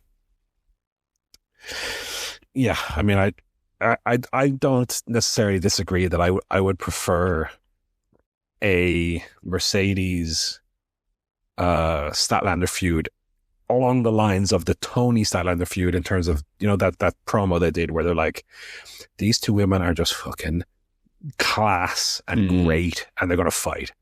And, you know, I know it's reductive to say that every feud should be that, because that would get very old very quickly. But when you have like the world champion, they kind of hinted at this in the show, the world champion who's beaten Toni Storm, who's like the all-time best champion, beat her twice, and is going up against this woman with 100 belts. And it's like the two best ever in the company gonna battle. But Mercedes got to take a bump into a cake, and yeah, it feels like too much icing on the cake feud, so to speak. Yeah, so to speak. I mean, that being said, I didn't have such a repulsion to the segment itself. It was a little bit lame, sure, but like I said, I enjoyed the little sprinklings, specifically of Harley Cameron's. Yeah, like I say, attention to little weird detail that no one else would pay attention to. But does that make it good? No, maybe not. And I think a lot of my problems with the show, I mean, I thought the Bucks segment was just genuinely bad. I think a lot of stuff that irritated me about the show wasn't even that it was terrible. It was just kind of like, ugh. No, but you're right. This comes back to a criticism we had 2023, especially towards the end, but also throughout 2024. The lame, knowing, tongue-in-cheek, ironic, you know, comedy. Comedy. Because this is where I tapped out, and I heard this match was good, and I don't doubt it was good. Kyle O'Reilly comes out, a really good wrestler who is doing a deeply annoying gimmick at the moment, and the conglomeration comes out, and they've got the cute little video, like whatever it is. You know, I think that's mildly amusing. And then Kyle, again, another person on the show doing a little sitcom, fucking Married with Children. I go, wait a minute, guys. He turns around, he gets Roddy. Roddy comes out, he's all sulky, and I was like, you know what? Yeah, I'm just not in the mood to watch this show. It was 1-2 punch of all the bad comedy, and then even though some of the feuds like Joe and Hanger are good, I'm like, all right, you're rerunning all the same matches. You got a bunch of acts that I'm just really kind of irritated by and bored, and that's where I was just going, all right, I'll tune back in next week, like when the tournament starts, or you know, So I tuned out here. I did see the finish of this, which I thought was pretty good. We skipped over. Moxley did a promo, kind of grieving his loss, you know. Which I thought was quite good. It was a really good kind of scene right after the match, all torn up almost. So O'Reilly's working over his leg, the ankle and the knee for the duration of this match, and Moxley is fighting out of an ankle lock towards the end. He can't get out, and he decks the referee rather than tap out. With, I guess, the story being basically that, you know, he lost the I Quit match, so he couldn't bring himself to quit again in another match, which is, you know, an interesting idea. It would be more effective if O'Reilly wasn't a geek who gets beaten like a drug. Yeah, a guy constantly. who never wins, ever taking John Moxley to the limit, ostensibly beating him to the degree Moxley had to just like freak out and throw the match. I mean, that would be something if I expected there would be any kind of follow-up or like meaningful push for O'Reilly, but I don't expect there will be. No. So, but the match itself was very, very good. And actually, I think a reason why there should be those things, even though we don't expect that there will be. I mean, Kyle O'Reilly, I think, is great. I think he's a very funny guy. I don't, to your point, necessarily think that he needs to be a wacky comedy guy. Even though I think he is really very funny. But yeah, I like... didn't mind it because I thought it kind of played off the AEW trope of like people having that match after they lose a pay-per-view match to get a bit of heat back and they go and beat like a Kyle O'Reilly. So you're kind of expecting this to be just, Moxley beats O'Reilly and gets a little bit of momentum back. And so Kyle O'Reilly is exactly the sort of person they would normally put in that role. So it kind of makes sense from that. That's true. I do agree, like, it's weird to have him struggle so much against someone who is booked so far down the card, but it also made sense just in terms of their book. I mean, I would expect Danny Garcia to beat Kyle O'Reilly. Do you know what I mean? Yeah. From a deathmatch point of view, that's kind of the level we're at. Yeah, no, that does make sense. I would like to see them run this back and like do the same. It almost feels like the fact that it was a DQ win kind of strips O'Reilly of the benefit of the victory. Yeah, in a way. yeah. Even though it was a very clever finish, it didn't feel like a lame, DQ. Did feel like an act of desperation on Moxley's side. But yeah, I don't know where they're going with this necessarily, so let's see. The losses kept coming for the Death Riders. Roderick Strong, Mark Briscoe, Orange Cassidy defeating the remaining men on the team there, which was interesting. Yeah. Darby ran out as well. And Darby chased them off, so there you go. Yeah. A backstage segment with Monet, all angry about the cake, and that's where she bumped into Athena. When I saw the brackets, I would say I was somewhat surprised. I did not think they would have Monet in there, but she's in there with Athena. There you go. And Billy Stark's, of course, annoyed that that's, happening. So I'm sure they'll do some story along the lines of that. Another one for your file on feuds that are keeping going. Mark Briscoe wants another shot at Kyle Fletcher. So there you go. Maybe do a full gear match. I mean, full gear is like a lot of rerun matches. Yeah, I like that Callis said no to this challenge. I think an interesting gimmick they could go with here. I got a feeling watching the segment that it might be the direction they go, but I'm not sure. They talked about Briscoe's, kids at home. There's not a family; it's a financial burden. Briscoe needs a family like the Don Callis family. I wonder if they'll dangle the card and have a TNT title match, but if Briscoe loses, he has to join the Don Callis family. Yeah. Well, that's something. Yeah, that's something. I still think ultimately where they'll go and what they should have done at Wrestle Dream is just have Briscoe beat him for the belt already. I assume he's going to have, if they're doing it again, he has to win. But then I don't think Fletcher should be losing at this point. But maybe he loses it, wins it back, or maybe he moves on to something else. I don't know. I think it could be last week. I think Fletcher's outgrown the TNT title already. Yeah. He's not had it very long, but I think he's outgrown it. I think, Does he go after Okada? Because Okada's got all the other belts. That's the only problem. Maybe. Maybe do a three-way split in the Callis family. So we had our bracket reveal after that. Let's run through this. Some interesting teams. So we had the aforementioned Aminata and Hater versus Sisters of Sin. The Hater Queens. Yeah. The Hater Queens. That finish, by the way, I don't think we talked about that. Their finish is great. The headbutt into the headbutt lariat. Hell yeah. Hell yes. That's what we're saying. I mean, we're complaining about the Mercedes segment and all that. two women who's just like they kick people's asses. Yeah. That's their whole thing. I love it. So you have Willow and Harley versus Monet and Athena. So you'd kind of imagine Willow going out fairly early there. It could go either way, I think, that one. Yeah, it could. Yeah, you could. I mean, I suppose at the end of the day, they don't protect the ROH champions at all on Dynamite. So you could be getting Athena losing there. Although I don't think so. I don't think they're putting money in this to have her lose in the first round. I mean, it continues the baffling kind of, I don't say misuse, but the underuse of Willow. Yes. Broadly speaking. Yeah. I'm just looking at the fantasy league here again in terms of points. Who's Willow in and around? She's on my team. She is on your team. She has she got fewer points than Kevin Knight and Dustin Rhodes. She's on the same points as Josh Alexander.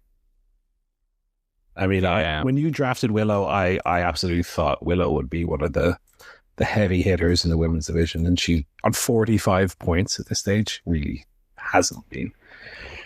And yeah, like on the subject earlier of wheels spinning until other things come along.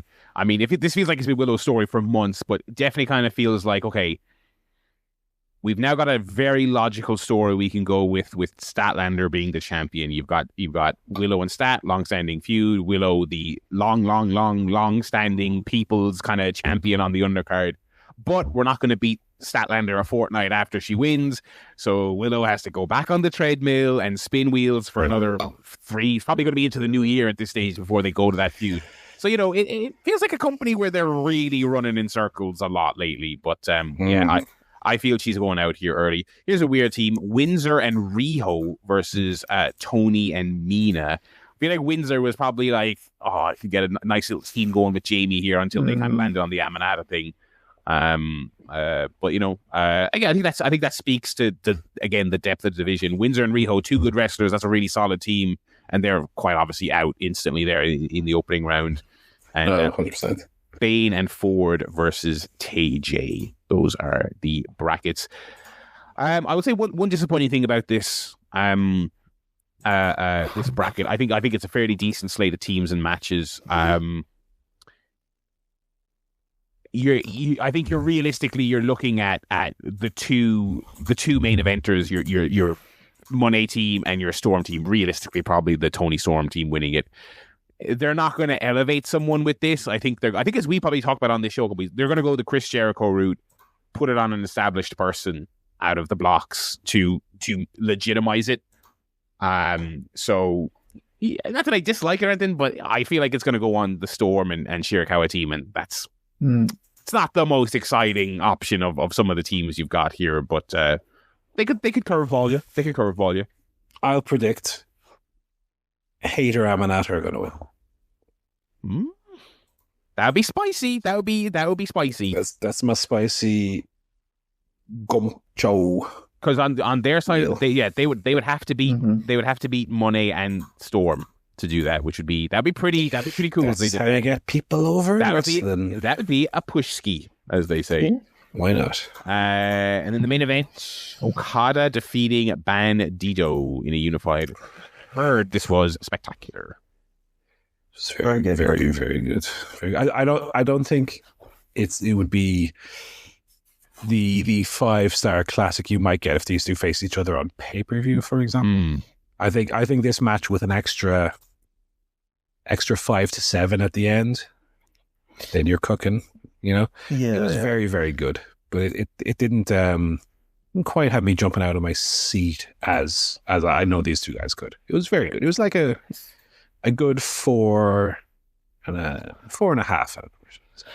It's nice to have it as the main event as well. Oh yeah, it felt important. Have the big match gone last. I love the finish as well. It wasn't overdone. It was just Bandito's he's gonna pull the trigger, he's about to win, and then out of nowhere, Rainmaker, and that's it. It's like, so Okada, he hit Okada with the 21 plex earlier in the match, but he was compromised to the point he couldn't get the cover quick. And so he knocks Okada down and he's going for the 21 plex again. And Okada takes a step backwards from the ropes, but is still crouched over. So when Bandito goes for the plex, he's too far away from the ropes and he just lands in front of Okada. And Okada grabs him. Rainmaker. 1, 2, 3. Very, very, very clever, very cool finish. And then Paul's pop of the evening.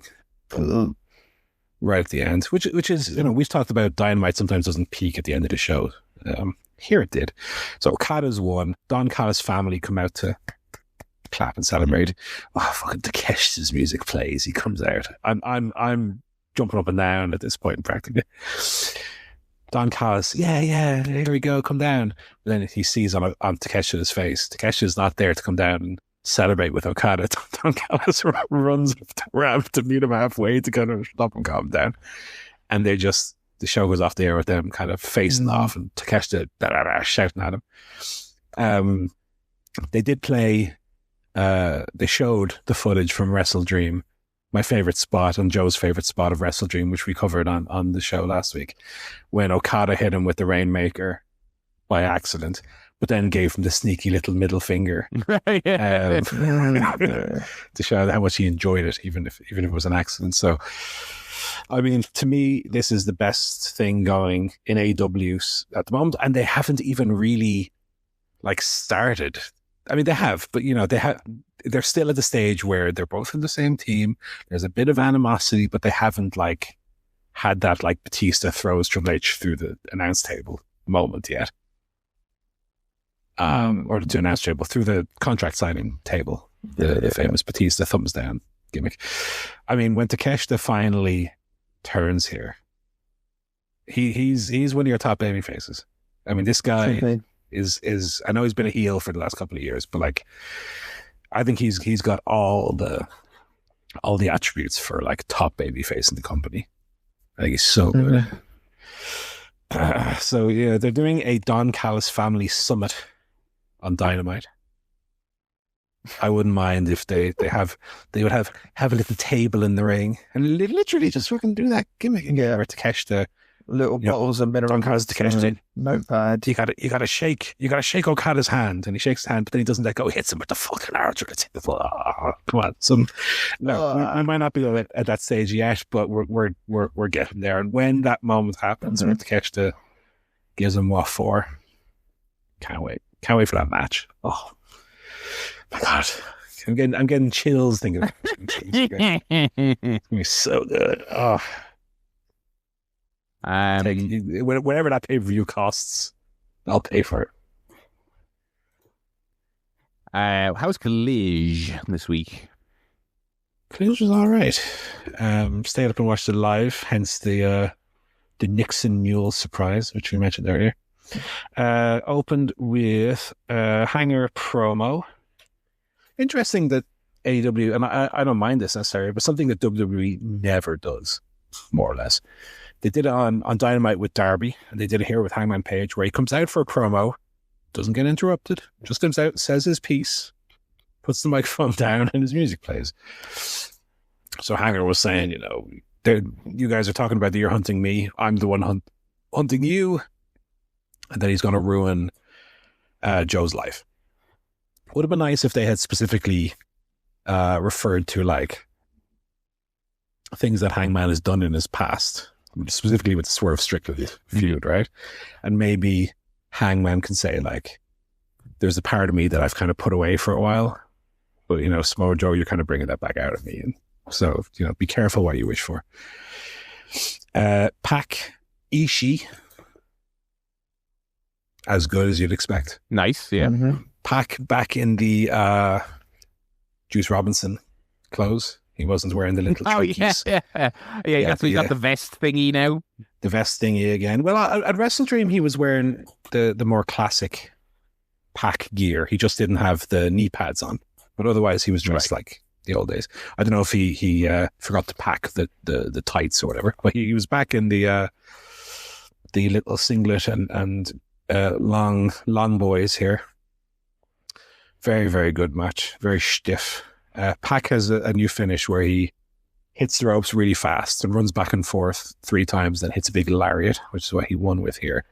So no Black Arrow or Shooting Stars, just fucking more of a stiff kind of, dare I say, Japanese style. Very good opening match. And then a very good second match, which was Tekla against Mina. Also very good. Also very, very good. Tekla got the win there with her submission. Then we had the Nixon Newell and Miranda Lee's segment, which we talked about before. MXM TV for their weekly casting call. So they have a gimmick where they do like an open challenge, and it can be of any combination of them. So they've done some trios matches. This was a one-on-one women's match. So Taya Valkyrie against Olympia, who's a CMLL. Oh, a big jacked lady. The biggest lats I've ever seen in a woman. Feet on. Yeah. Oh, burn hell. I mean, this was a big lady. She came out and beat the shite out of Taya Valkyrie, of course. She did the fireman's carry into the sit-out slam, kind of reminiscent of Mariah May's old move. And she is going to face Mercedes Moné for the CMLL title currently held by Moné on this week's Collision coming. So that'll be very fun. Something to tune in for. Brian Keith, Ace Austin in your Collision mid-card, formerly known as Rampage match. Austin Ace is not his name. His name is Ace Austin. Ace Austin won with the fold, which is his kind of flipping DDT neckbreaker thing. Nice. It's very nice. Good little showcase for Ace Austin here. I mean, I would like to see a bit more of him, to be honest. Yeah, Ace Austin's solid, yeah. Be good. Mention it. Yeah. Mention it. I see him in the C2 as a kind of one of the top guys, but yeah. Good job, guy. Yeah, I wonder if he's just not established enough for that just yet. This was his like second match in AEW. Give him a few more. Got a month. Give him a few more. We'll see. They announced the Don Callis Family Summit with Outrunners and Dalton Castle backstage. The Outrunners have Turbo Floyd shaved the chest. Doesn't have the big hairy chest that the Outrunners are known for, unfortunately. Rubbish. Speaking of rubbish, Griff Garrison against Hook. Oh, God. Was this NXT, was it? Oh, this was 2027. Evolve. I mean, we've spoken so much the last few weeks about Hook and how do you improve what you have with Hook? How do you get Hook to that next level? I mean, squashing Griff Garrison on Collision is not it, I'm afraid. Also, Eddie Kingston came out with him for his match. I mean, is this the best we got for Eddie Kingston? Like coming out with Hook for a match with Griff Garrison. I mean, and then main event FTR and the Young Bucks against Jet Speed and Jurassic Express in a big money match. It was very, very good. Very, very good. It was won by the Jurassic Express and Jet Speed, so no money for the Young Bucks. So, that'll keep happening, I suppose. And that was your Collision. And I do want to make one mention of NXT. I know we never do this. We never do this. And for good reason, but go on. For good reason. And we know I've spoken my piece about WWE and how I feel about that company. That hasn't changed. Maybe this is more about TNA than NXT in a sense, but I do want to make reference to young Leon Slater and his finishing move, which is maybe the best looking finishing or most spectacular best looking finishing move since I saw young Peter Williams hit the Canadian Destroyer for the first time. I don't know if you guys have seen. There's a clip from this. The reason I mentioned NXT was because I saw the clip from this past NXT. What do they call them? Pay-per-view. Yeah, whatever. He does like a swanton style star dive into a 450 spot, and it is a hell of a move. So it's a shame that he's wrapped up in TNA NXT, because I think Leon Slater wouldn't necessarily be a bad fit for the AEW world. But look, props where props are due. He's got a great looking finisher. Absolutely. When I saw, I had to watch it back because I was like, fuck me, that looks so good. Crazy good looking move. And that's your TV. Alrighty. That is AEW television for the week. Let's segue into our movies for the week. Nobody watched any movies other than me? None for me this week. Jeez. Okay, I'll go through these. Halloween time is usually rife with films for all of us, but I don't know, just never was struck in the mood to watch one this week. Okay, let me rattle off some shite here first. I've seen a few of the ones that you've watched though, so I can maybe. Well, you certainly haven't seen the latest chapter in Washed Up has been Rennie Harlan's Strangers reboot trilogy, which I for some reason watched today, and I'm pot committed now. It's 3-parter. I will just watch that third one. These are unbelievably bad. These movies are so terrible. And I honestly feel like the only reason they exist is they seem like some kind of experiment in shooting 3 movies at once for no money, because this one ends, it's basically like episodic television. They've released one a year. This one ends with a trailer, like a sizzle reel for the third one, like it's coming up next week on The Strangers. So it's like, this is like, okay, the whole it's like shit and it's a wash and it'll lose money, but it's like, can we do it? Can we fart out 3 movies based on like 2 months of shooting? Dreadful, absolutely dreadful. How much money are they making though? Are they successful? No clue, but this one came out about 2 weeks ago and it was on streaming instantly. After they are getting theatrical releases. But again, it's horror. I mean, and these ones really look like they look terrible. I mean, they really feel like they must be made for nothing. So they're probably doing this sneaky like Blumhouse style. Nobody saw it, but you will not believe how much they didn't cost to make. But yeah, chapter 2 that was out a couple of weeks ago. Dreadful.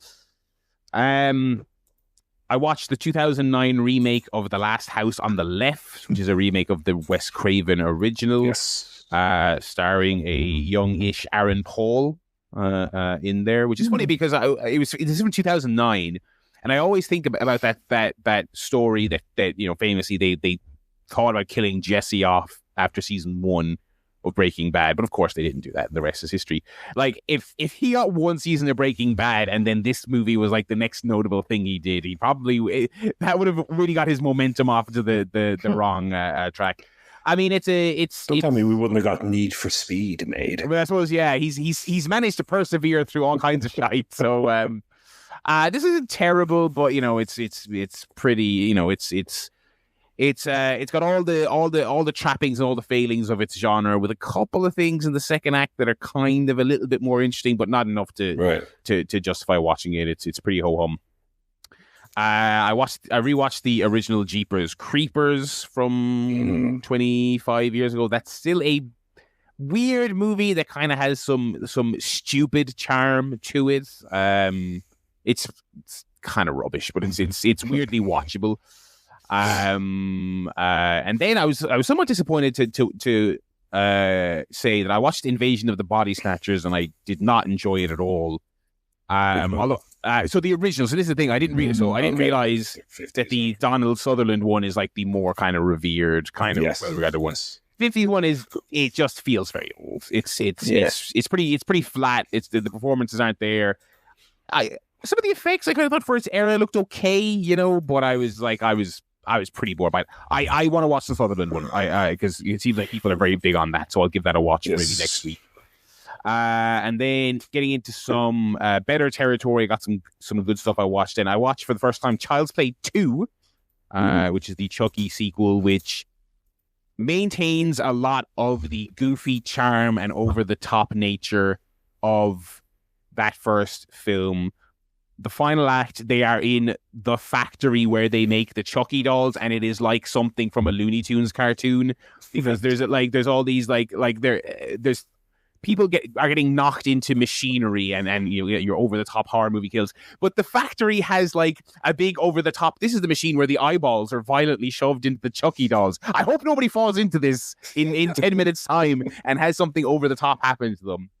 So yeah, that movie was very silly fun. I want to watch the rest of those movies because they're 2 for 2 in my eyes. I watched The Ritual from 2017, which I think was a Netflix movie. I think so. Yeah, very very good. Very much enjoyed. About a couple of 30-something lads on a lads holiday mountaineering in I think it's Sweden. Is it? It's somewhere kind of Nordic Nordic countries.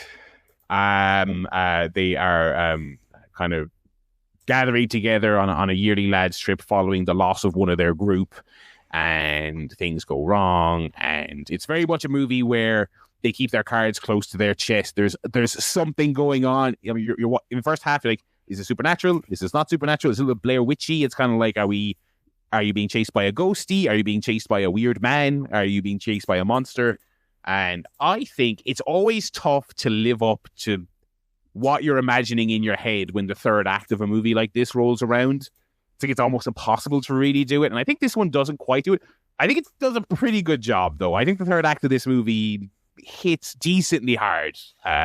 Yes. Thumbs up on The Ritual. I liked it. I thought the dialogue was nice and snappy. I thought the characters were good.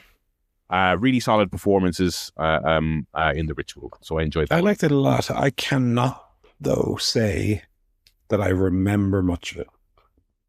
So I don't know if it's the kind of film that doesn't necessarily lodge itself. I think I saw it a year or two after it came out, and I liked the performances in it specifically. It's like Rafe Spall is in it, and British actors that you would recognize. I like the three of them. I like their kind of chemistry.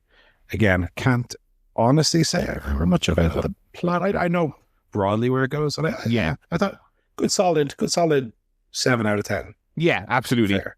That was about where I was on it as well. I rewatched the original Final Destination, which is that. I mean, that is a year 2000 movie right there. It really feels it. You got Devon Sawa in there, Sean William Scott.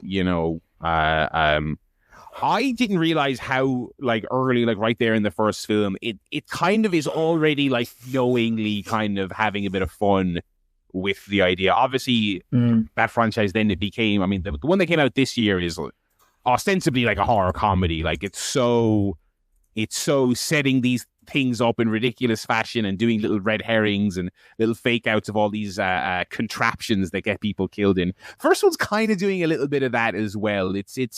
I think it's kind of aware of its silliness, but it's also kind of scary as well. It hits when it needs to. I think that original one is good fun. I liked it quite a lot. So it's a solid thumbs up, very watchable. I don't know how. I'm not sure how many of the sequels I've seen. I know, Joe, you rewatched them recently a couple of years ago. Talked about them on the pod. Yeah, they vary in quality. Yeah. Only for the hardcores. And yeah, truly. And then I rewatched for the first time since cinema Evil Dead Rise, which was really great, really fantastic.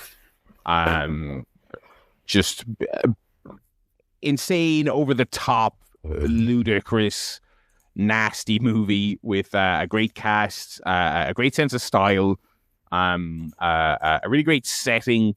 I think the Red Letter Media guys did get on fairly correctly. Where the thing about all these movies, all these Evil Dead movies, is that they definitely have the same framework, but it's kind of like, okay, they're now 2 for 2 going for kind of a new young coming horror director. Obviously, Fede Alvarez did the previous one prior to this. This one was directed by an Irish director who I think has done a couple of short films, one feature length film. And so you've got your core tenets of the movie: an isolated location, a group of victims. They read the book or they read the words or they hear the words, things start going sideways, and then it's kind of like then the director gets to do whatever he wants, has his fun with the template of Evil Dead. And Rise is great fun, very over the top, very nasty, great effects. And I'm looking forward to the new one. I don't know a single thing about this chap who's directing the next one. I think he has only ever made short films. So again, this kind of stuff, because Raimi is on board producing all of these, so I'm pretty sure he is kind of like involved in like scooping up exciting new names to direct these movies. But yeah, Rise is good fun. And that's it. Those are all the movies, all the scary movies I watched this week. Mixed bag, but I'm having some fun as always watching those. Segueing to telly. And I did watch one scary TV show. I watched another Tales from the Crypt. A young, handsome Joe Pantoliano was our protagonist in this one. He's in Memento. In an episode directed by the great Richard Donner as well, which was a funny name to see popping up there. I'll just spoil this TV show from 1989. Go for it. Because this is the most Twilight Zone-y premise ever. Specifically the ending. It's so funny. So Pantoliano is a down-and-out alcoholic hobo. A crazy doctor comes up to him and says, I'll give you $200 if you let me experiment on you. And he goes, yeah, okay. And so the crazy doctor's idea, right, is you know how cats have 9 lives? Like not in this universe, not metaphorically, they have 9 lives. And he goes, yeah. And he goes, well, I figured what happens is, right, it's this gland in this cat, right? So I'm going to transfer the gland into you to see if it gives you 9 lives. And Joe's like sipping his bourbon, like, yeah, all right, let's do it. So they do this experiment and it works and he has 9 lives, right? And so what Pantoliano decides to do is, I'm going to join the circus. And my thing will be people will see me die and it won't be an illusion. I'll actually die. And then I'll come back to life. Word will spread and then we'll sell tickets to people to come watch me die. And so the episode progresses. He's making all his money. There's there's a love interest. There's a little bit of backstabbing going on, blah, blah, blah. And eventually he's kind of like, all right, one last big thing. And then I'll retire with my riches. All right, I lost my girl. I told the doctor to fuck up. He kills the doctor by basically getting into a car crash with him, which of course the main character would survive. The doctor dies. He's like, all right, it's just me on my own now. One last big stunt, and it's a buried alive stunt. And so he's buried alive, and he's recapping. He's talking to the audience. He's kind of narrating the whole episode. He's like, and this is it. I'm getting the last laugh. And then he goes, wait a minute. Starts little flashbacks start pinging of all the deaths you've seen over the course of the episode 9 lives. It's like, yeah, well, I've died 8 times, or this will be my 8th death. And then he goes, wait a minute, the cat. They kill the cat to take the gland out, and he wasn't counting that all along. So classic Twilight Zone ending. He's like, no, let me out, and they're all like, oh, he's fucking in there. Well, yeah, he's supposed to be in there because he's gonna, and his one last hurrah has blown up in his face. I mean, that I thought that was a great stupid idea for an episode executed in very campy, silly fashion. That show is good crack. That show is very good crack. I love that the gland has a video game style counter on it. Yes, yeah. But I did also love that. Yeah, there was no contention about the premise of cats having 9 lives as well in that scene. They do. Yeah, that's that point. Whether or not you can transfer the gland, I mean, that's weird science. Yeah. But that was funny. Also funny. I did enjoy this week's last week, I guess, South Park. Was it last week or this week? It was last week. The 6-7 one. Yeah, was that last week? Who cares anymore? They come out when they come out. Because I'm pretty sure they have one. So the other thing is, so they're calling this now season 28. So that last season was 5 episodes that it took them 6 months to release. What's the thing that they got these out super fast? I feel like that was their gimmick. Yeah. It was indeed a week ago, so they're already back to missing a week at a time. I don't know if they're on a fortnightly schedule or what. I believe they announced that's how it's going to be. That's how it's going to be. Okay, well, at least I guess they've announced it. Very, very odd. I don't know what's up with them. I don't know, but I thought it was funny. The Exorcist thing. The Peter Thiel stuff. I'm like, didn't really do much. They just kind of make out that he's weird. The old South Park thing. When you don't laugh at something the first time, don't worry, it's coming 5 more times. Yeah. It might get you later on. I thought the the Christian stuff was good, was decently done. You know, it was all right. It was all right. I got to say thank you for explaining 6-7 to me in advance. I mean, I would, or was that on this? We talked about 6-7. To me, someone explains. Maybe it wasn't on here. Someone explained to me in the week before what 6-7 was, because I had no fucking idea. Otherwise, I don't watch this episode going, what is happening? I actually think that's kind of why I liked it, because when I heard that they put out a little clip and the kids, I was like, oh, I do not want to watch a South Park episode where they try and muse on, because at the end of the day, it's like I don't really know the etymology. It's just a stupid thing the kids say. It's a brain rot. It's a brain rot. It's a I'm so random. It's almost like I can have Cheeseburger for a new generation. You know, it doesn't have to have, you know. And when I was like, oh, I don't want to watch them make a stupid episode about it, but I actually thought tying into the little exorcism parody, I thought was kind of clever, because it was just kind of like, these things just get into kids, and it doesn't really matter what it means. It's just a stupid thing that takes them over, and it'll be old news in a week. I thought that was decently well done. I thought it was okay. South Park is all right. I really pondered giving up on South Park after watching it, not because it was so bad. Because it's similar with Rick and Morty, right? I never reached a point where I didn't like Rick and Morty. And I know I'm on an island with this American Dad. I still very much enjoyed American Dad. But there's a point you reach where you're like, what am I getting out of it? Yeah. Not even what am I getting out of it, but like, do I enjoy it enough for it to be worth the effort I go through to watch? You know what I mean? Yeah. I didn't care for this episode really at all, but it wasn't necessarily a straw that broke the camel's back per se, just as much as, I don't know, I've watched this show for whatever, how many years, 20 years, 25 years. You know, I mean, they're not knocking me down with the quality of the episode. I'm tired of it. It's tired, you know? Yeah, I will, I'll keep watching. I'll stick with it. I'll stick with it for the rest of the season, but I've also had more time off than you have, because I haven't been watching as much as you have, so I can kind of see how you'd maybe. Yeah, it's true. You know, it's true. This week's Smiling Friends, hilarious again. That's a great show. Now that's a show to energize you. That is a fucking hilarious show. Is there a guest this week? I can't remember. They've had some good guests this season. They had Conor O'Malley. They had a guy from The Office last week, The American Office. Tony Khan. Oh. Ron Merchant. Really good again this week. Who's watched The Chair Company on HBO? Oh yeah, I watched this guy. First two. Just the first two. Yeah. I think you could kind of cut and paste our like friendship review to a certain extent, because I'm like, if you heard the pitch for this or you saw the trailer for it, you're like, oh, kind of Tim Robinson doing something different. No, not really. It's kind of like that. It's because, and just like friendship, it is like written by like his co-writer on, I think you should, and directed as well. So it is like friendship. It is kind of like the premise of a skit. But imagine if that was an actual world these characters inhabited and you got to see it.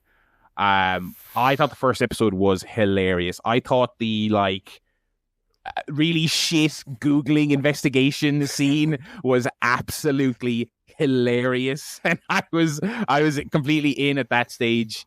Likewise, episode 2 was not quite as good, but I did like it. I thought the like grilling the guy at the a shop for information was so completely ridiculous. I like this. I am also intrigued by how far they're going to go with the central conspiracy. Yes, you know.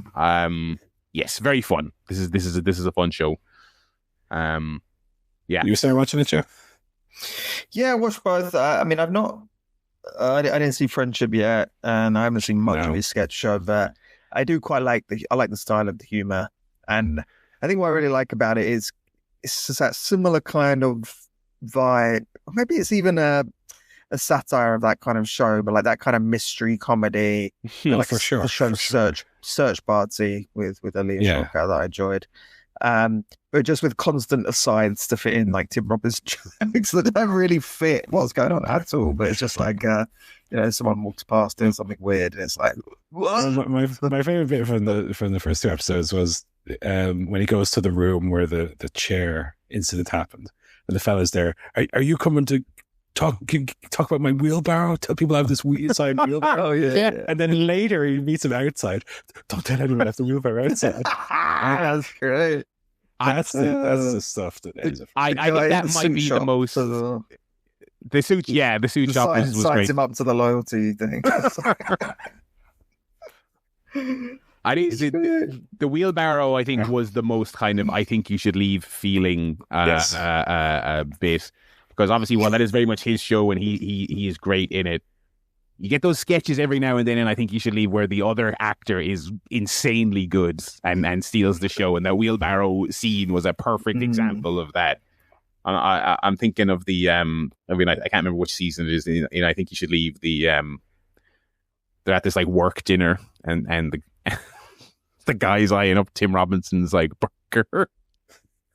the older guy, Joe, the one I'm talking about, Paul. Yeah. And it's just like it's one of those rare instances where Robinson is the straight man. Yeah. And so the other guy's like, "Give me that. I'm joking." And then it's just reacting. It's not even saying words. It's just really over the top. Him looking at the burger. Oh, I'm overdue a rewatch of that show. Actually, I do think Chair Company is way more consistent than both. Think You Should Leave and Friendship. I think. Yes. We talked about I Think You Should Leave when it came out. I was kind of not late, but like I watched the first 2 seasons of it. And I thought there was really funny bits. I found it like wildly inconsistent. And then I thought the 3rd season was like perfect. I thought it was hilarious. Like it took me 3 seasons for it to truly click. Friendship the same. A lot of funny stuff. Friendship was very good, but I didn't love it. In the first episode of this, I'm like, this is everything I wanted Tim Robinson to do. This is the perfect end-to-end, hilarious. I as Joe said, I love that there's a little bit of actual mystery to it, even though it's this complete farcical comedy. Like, I'm intrigued. What's the deal with the chair company? I need to know. And yeah, God, him looking up the woman's dress, the HR meeting and stuff. Oh gosh, I can't wait to watch episode 3 tomorrow. Yeah. I love it. Before I watched episode 1, I was like, there's one of 2 ways this is going to go based on the trailer. I was like, either there is nothing going on with the company, and in true, like, I Think You Should Leave style fashion, he'll be too embarrassed to admit it, and so the entire season will be him committing to the bit. Or there will be something, and the character is so absurd and idiotic that nobody believes him and takes him seriously, which I believe is the route they've kind of gone. So I'm genuinely intrigued. So yeah, very much enjoying that. That was it for telly for me for this week. What else you boys watching? I think just that we're on Gilmore Girls at the moment, so that's pretty much it. Of course. Chair show. Bit more Alien Earth. Chair Company. The Chair Company podcast. The ChairShot Podcast.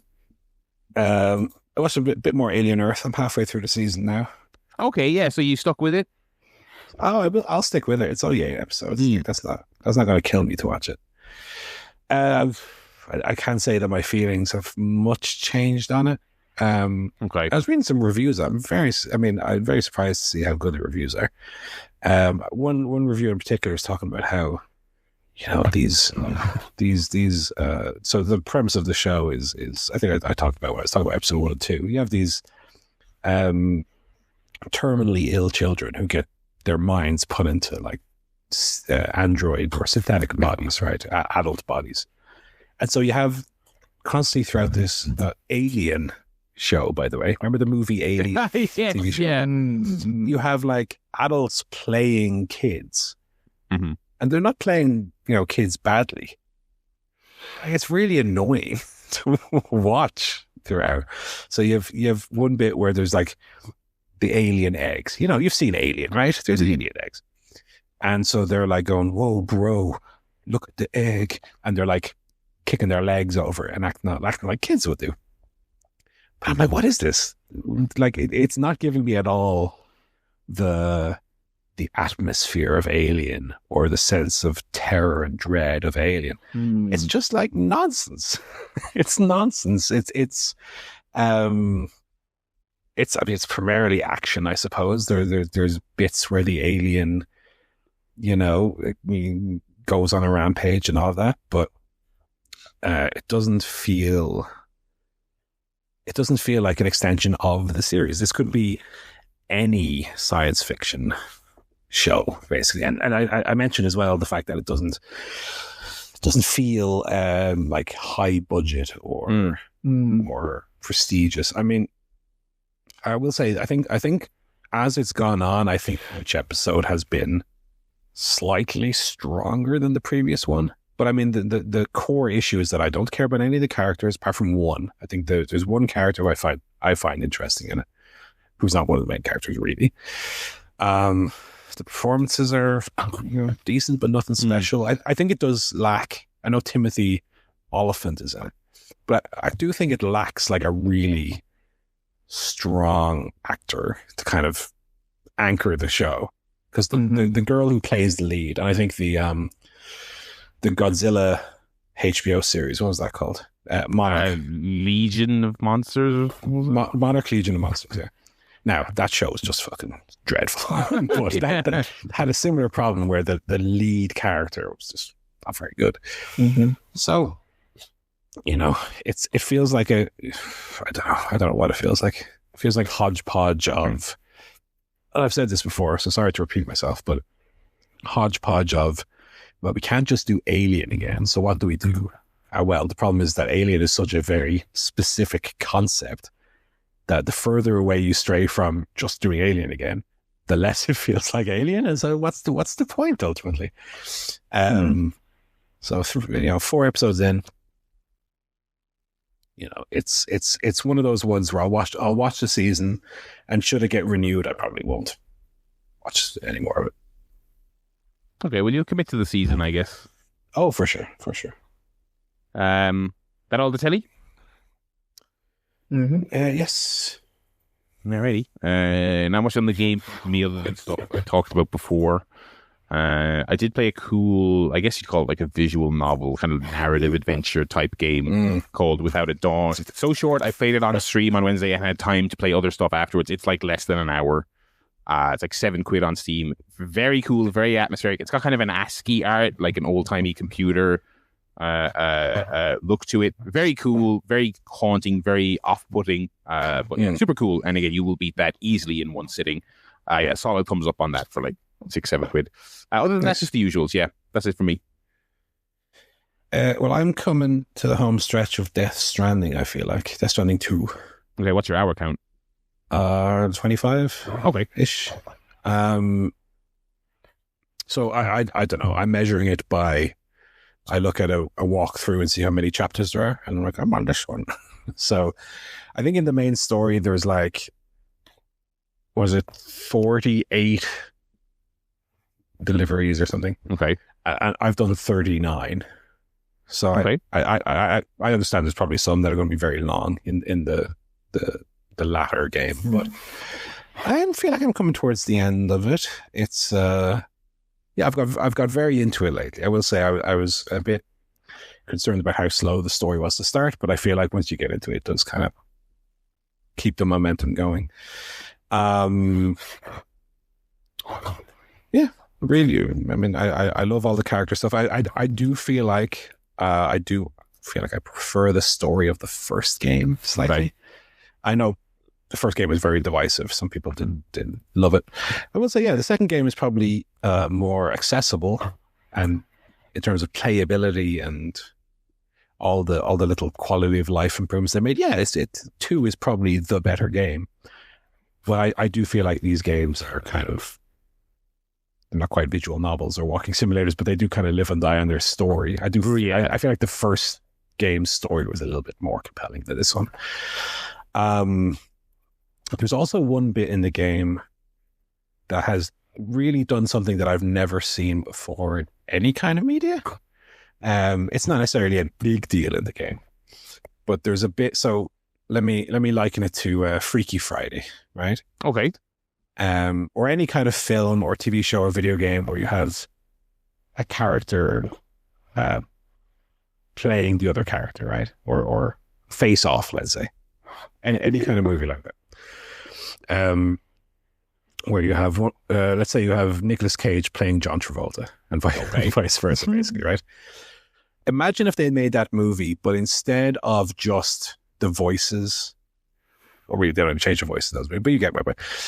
Let's say that you could do that movie, but you could take the face of John Travolta, but have under the skin level, the way that Nicolas Cage's face moves, you could map onto John Travolta's face, right? So that even though you're seeing John Travolta, and there's literally no representation of Nicolas Cage's actual face, you can kind of see in it Nicolas Cage's face because of the way that the face itself moves. They do that in this game. Okay. And so there's one character who you go, well, I know that's that character. And in this game, all the characters are portrayed by like famous movie directors. Yes. So there's one, I won't say who they are because I don't want to spoil anything, but there's one very famous movie director and you're seeing his face. You say, I know who that is. I can see his face. But in the movements of the face alone, you can see the face of another famous one. Okay. It's like nothing I've ever seen before. It was very, very surreal and crazy. And a concept I had never even thought of before. So I don't know if that's something that you'll maybe see in a movie someday. Mm-hmm. But like, I mean, when you think of somebody in the body of someone else, you don't think, oh, well, yeah, their muscle memory would cause their face to move in a specific way that wouldn't necessarily match with just literally having someone else's face. Yeah. Really interesting. Really, really cool. Furiosa, didn't they merge Anya Taylor-Joy's face? Right. Yeah. They used AI to kind of create a mix of the two faces or something. Yeah. Yeah. But this isn't a mix of two faces. It is the one face, but it's like mapped onto someone else's bone structure. Kind of, yeah. Yeah. Again, not even literally the structure, but just the way it moves.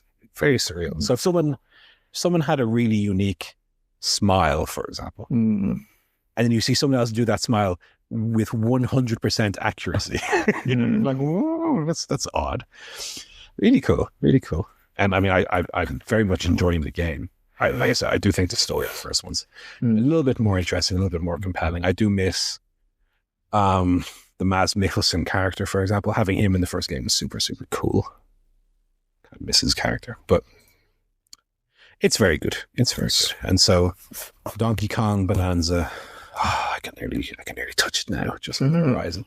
I mean, that's as soon as I finish Death Stranding, I'll be into it. Yeah. Once we get out of the Halloween season, I want to get back to that. Because I'm playing scary games at the moment. Yeah, I'm interested to talk to you about that. This is the games for the week. And do we have any other guffs to get to before we wrap it up? One new record out. Okay. Spiritual Cramp, new album called Rude, came out on Friday. They are a American kind of punk rock band in sort of a Interpol at points, Iggy Pop at points, that kind of sound permeating throughout. Really great. Loved it. Maybe not as strong as their previous album, from which the outro music of this podcast is taken. But do we have an artwork? Hang on. Let me pause the review here.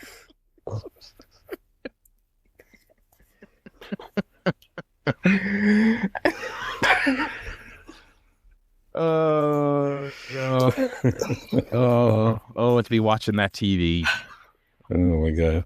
Oh, we didn't even talk about MVP bringing the old. Bringing the move. Overdrive. The Overdrive. He did do the ball and elbow, which he did. Yeah, well, that's of course. You know. Sorry. Anyway. Oh yeah, the album is very, very good. It's only 31 minutes as well. That's the good thing about punk music. They're not here for a long time. They're here for a good time. In and out in 30. Yeah, it's great. I mean, it's definitely on the more listenable side of punk. It's not all droning guitars and shouting. It is more kind of rocky.